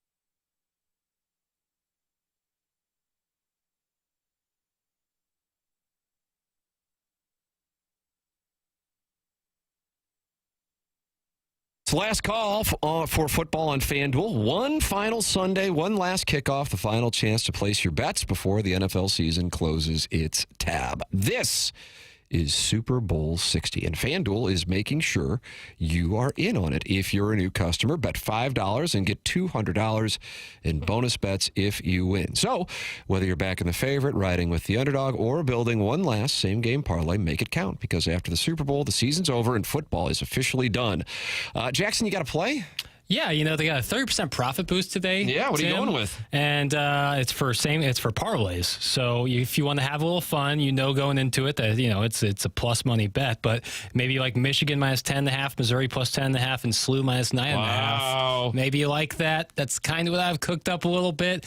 It's plus 781, so you're going to be behind it a little bit. But hey, if that hits, you're getting paid nicely. There you go. Last call for football on FanDuel, an official sportsbook partner of Super Bowl 60. Visit FanDuel.com/local to get started. Must be 21 or older and present in Missouri. Gambling problem? Call 1-800-GAMBLER. First online real money wager only. $5 first deposit required. Bonus issued as non-withdrawable bonus bets that expire 7 days after receipt. Restrictions apply. See terms at sportsbook.fanduel.com.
Yeah, you're right, Doug. 2019. It is sick. And she was driving around on a big wheel? Yeah, in the video. She's got a concert movie coming out directed by James Cameron. All right. Yeah. In 3D. Pretty cool. They don't make a lot of 3D movies anymore, do they? No, James Cameron's kind of like the last guy doing it. Yeah. They really thought that was going to be a big thing, and people were like, yeah, it makes me pretty nauseous. Yeah, kind of not into it. Yeah. I don't know what this means, but maybe Jackson does. Terry Donovan's shaking hand. You remember him from Ray Donovan? Sure, yeah. Texan, I'd like an apology from Jackie. He is not the pitcher. Listening to Biggie and Hardball. Do better, movie boy. He's saying Michael B. Jordan isn't? Michael B. Jordan, and we talked about this on QFTA, I believe. Yeah, he's definitely in Hardball, but I thought he was the pitcher who wouldn't stop listening to Big Papa. Well, it might be a good time for the apology. If I'm wrong, I'll absolutely apologize. The last thing I want to be is... Dougie played Wallace on The Wire. Oh, did he? And Creed, 1, 2, and 3, and was on David Letterman's program. My next guest is, and Jackson and I were making the observation that interviews that are kind of podcast caliber interviews done in front of an audience are not usually as good as interviews that would be done in a studio. Yeah. For example, Okay. Jason Bateman was one of the guests on this season of Letterman's show, and my wife, who is a Jason Bateman fan, said, I was kind of hoping for more from that. And I think it's when the interviewer and the guest are kind of doing the interview performatively as opposed to introspectively. Thoughts, concerns? Yeah. My bad. Oh, wow. Terry Donovan shaking hand is going to get the apology. It was Miles. Michael B. Jordan played a different character in Hardball. My apologies. How much time off will you take? At least a week. I would think so. Yeah, at least a week to go to the cabin. Figure it out. Have you seen Hardball? Hardball? Keanu Reeves. No. 2001? I just you nailed don't it. know the years. Get the waterworks going. I would cry? If you have a heart. Oh, Yeah. I'm not sure I've ever cried at a movie. So What about when Heartless. Ned Beatty went up against the tree? Oh, I cringed, squirmed, groaned, didn't cry. Why don't you start dressing like Burt Reynolds in that movie? I would like that a lot. Sleeveless black like a- T-shirt. It looks like a surfer's vest that's like cut all up in mesh. Who says I won't? We are in the Stiefel studios here on TMA, 10 o'clock hour, brought to you by Design Air Heating and Cooling. Email of the day winner coming your way at about 10:55, 10:56. This is a big one here. This is a big one because Alan Dadeville has a 1-goal lead. If he wins today, it's going to be really tough for somebody to catch Alan Dadeville. He can start picking out a spot for that $10,000 HVAC system that Seth Goldcamp will be installing. Got big doings this weekend in the area. It doesn't look like there's any precipitation in the forecast this weekend. Temperatures certainly going to be cold, but doesn't look like we got any snow in the offing at all over the next 10 days. Now, this is on the iPhone forecast, and I realize that's warm garbage. But, Doug, I also have bad news that we don't have any temperatures breaking the 30s over the next 10 days either. Oh, God. So is this snow just going to sit here? Yes, it will. So if you are able to get out and about this weekend, here's what we got going on. SSM Health welcomes the St. Louis Golf Expo January 30th through February 1st at St. Charles Convention Center. Get bonus golf, balls, and pro tour tickets while they last, presented by the Post-Dispatch. Test big brands with Pro-Am Golf. Enjoy the Sinclair Lincoln Long Putt Trilogy Financial Simulator and lessons by the Elevate Golf staff at the Golf Expo January 30th through February 1st in St. Charles. I can't say enough good things about Elevate Golf. Good instructors there. Thanks to 101 ESPN, Tito's Vodka, Sun Valley Golf Course, Yingling Flight, and the BMW Championship Special. Tickets are available at stlgolfexpo.com. It's this weekend at the St. Charles Convention Center. You can check it out for VIP tickets at stlgolfexpo.com. It is the Golf Expo this weekend. Tim McKernan, Doug Vaughn, Chairman Kurt, and Jackson Burkett with you. It's TMA 101 ESPN.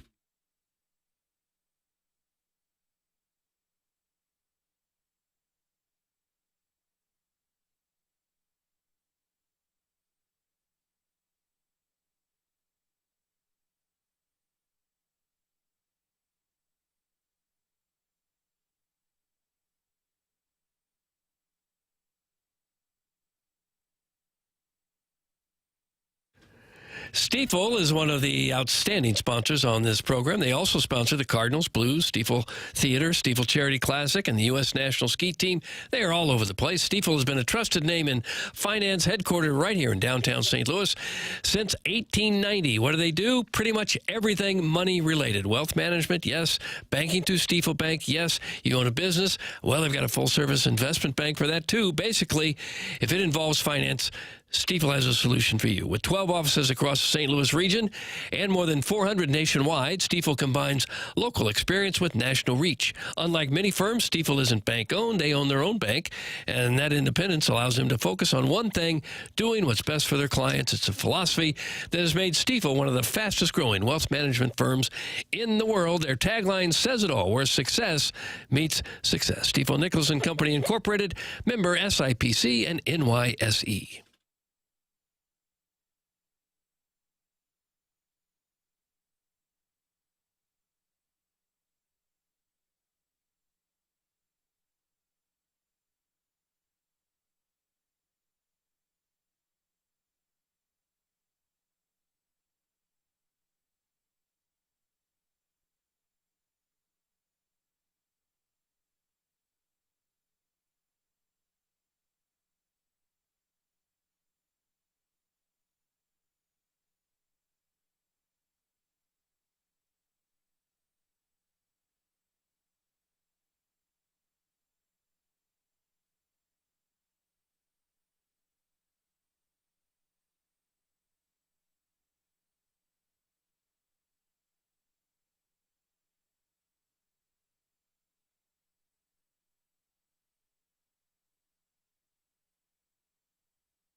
There's a lot of people wanting Jackson to apologize here, Doug.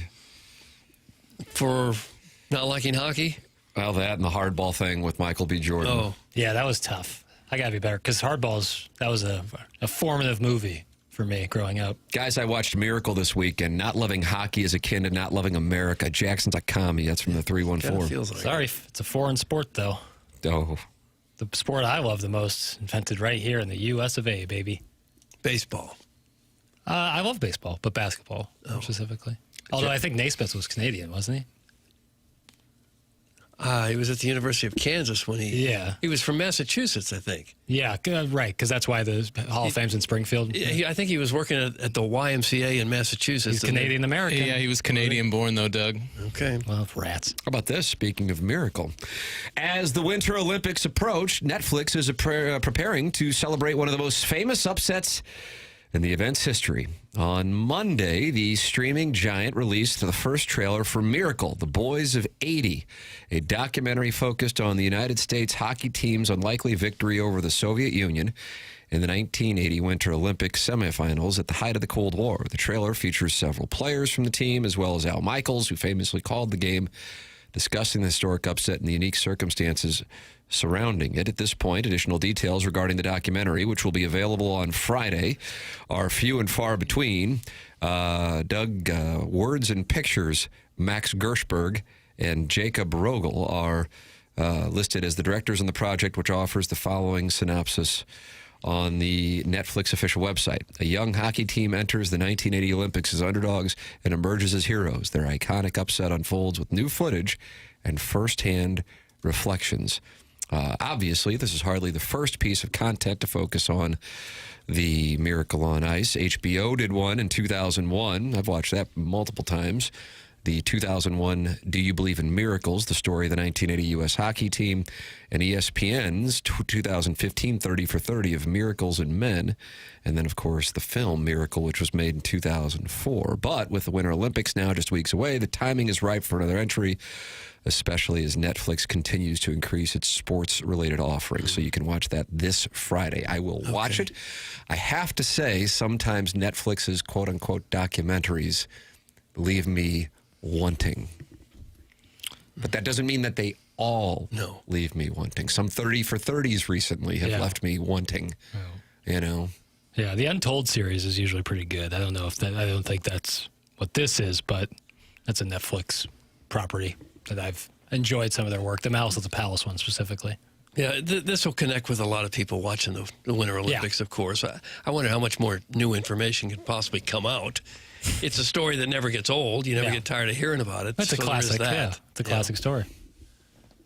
Perfect for the Winter Olympiad. Mike Eruzione has been on this show at spring training. He was wandering. I think the skipper had him speaking to the team before one of the spring trainings, and he came on the program. Yeah. He said that was a bigger thrill than the goal. And probably nobody on that Cardinal team knew who he was, or was certainly alive when this happened. Geez, it's been, 46 years now? Yeah. That's hard to believe it's been that long, isn't it? Guys, I'd like a request for Tim to do his masterful Herb Brooks. Thanks. That's from Cream.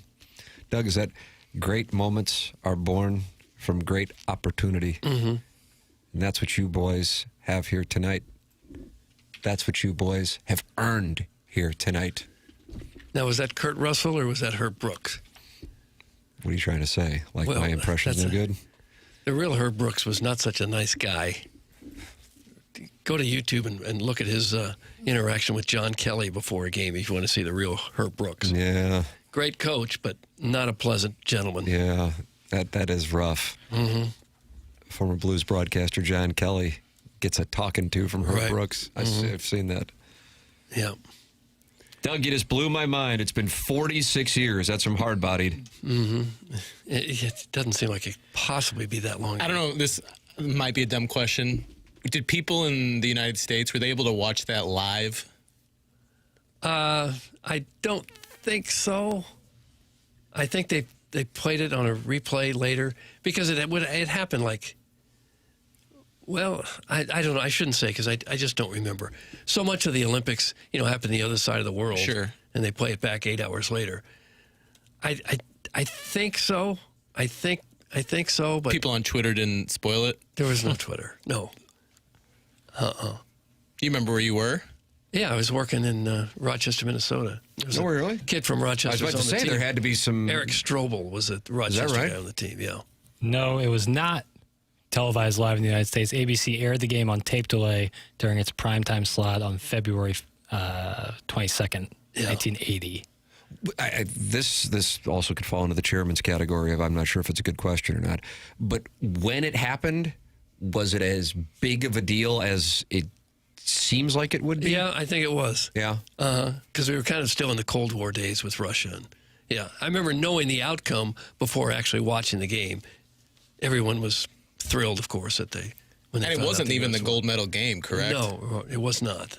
It Semifinal. drew an average viewership of 34.2 million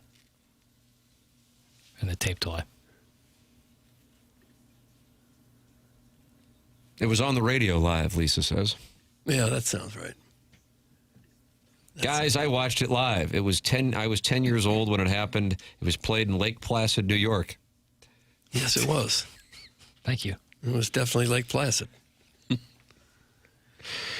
Somebody's mad at you for having the San Diego Padres hat on, Chairman, the 618. Tell that clown to take that San Diego hat off. See, this is why I can't go buy another team's cap, is you're going to get labeled as a fan. You just like the look of the ball cap. Well, who cares what this guy says?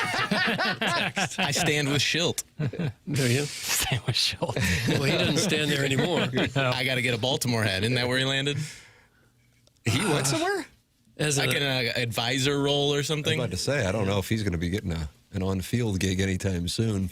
We'll announce the winner of the Design Air Heating and Cooling email today. Coming up next, TMA 101 ESPN.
This is Jackson with a SportsCenter update brought to you by Saliga Heating and Cooling. Blues taking on the Dallas Stars tonight. Pregame at 6, puck drop at 7 right here on 101 ESPN.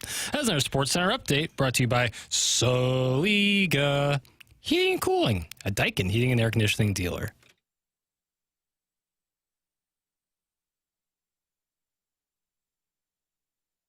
There you go. This is it. Only 4 emails of the day left in the month of January. A $10,000 HVAC system. You can always email in the morning after at InsideSTL.com. You can do it when the show's not on. Still get it filtered and have it at 9:45 tomorrow on the Stiefel dossier. Jackson, Allen Dadeville with a 1-goal lead over Buck Swope in the incel from the other end of the couch. Who is the winner of today's Design Air Heating and Cooling email of the day? It's no longer lonely at the mountaintop. Because Buck Swope is even the score. Unbelievable. Like Tiger Woods in 2000, we've got a tie at the top of the leaderboard, Doug. This is like Scheffler and McIlroy heading down the stretch. Here we go, brother. Is everybody else out at this point? No. But if you're going to force a tie and you don't have a win yet, you got to win tomorrow, Thursday, and Friday. Okay. And we might be sitting here on Monday, brother, with a sudden death playoff for a $10,000 HVAC system if one of these two gentlemen does not win the next 3 days. Are you kidding me? Imagine writing a $10,000 email. That's what Allen Dadeville and Buck Swope could be as a Must have been nice to vote. Unbelievable. Yeah, it's gonna be a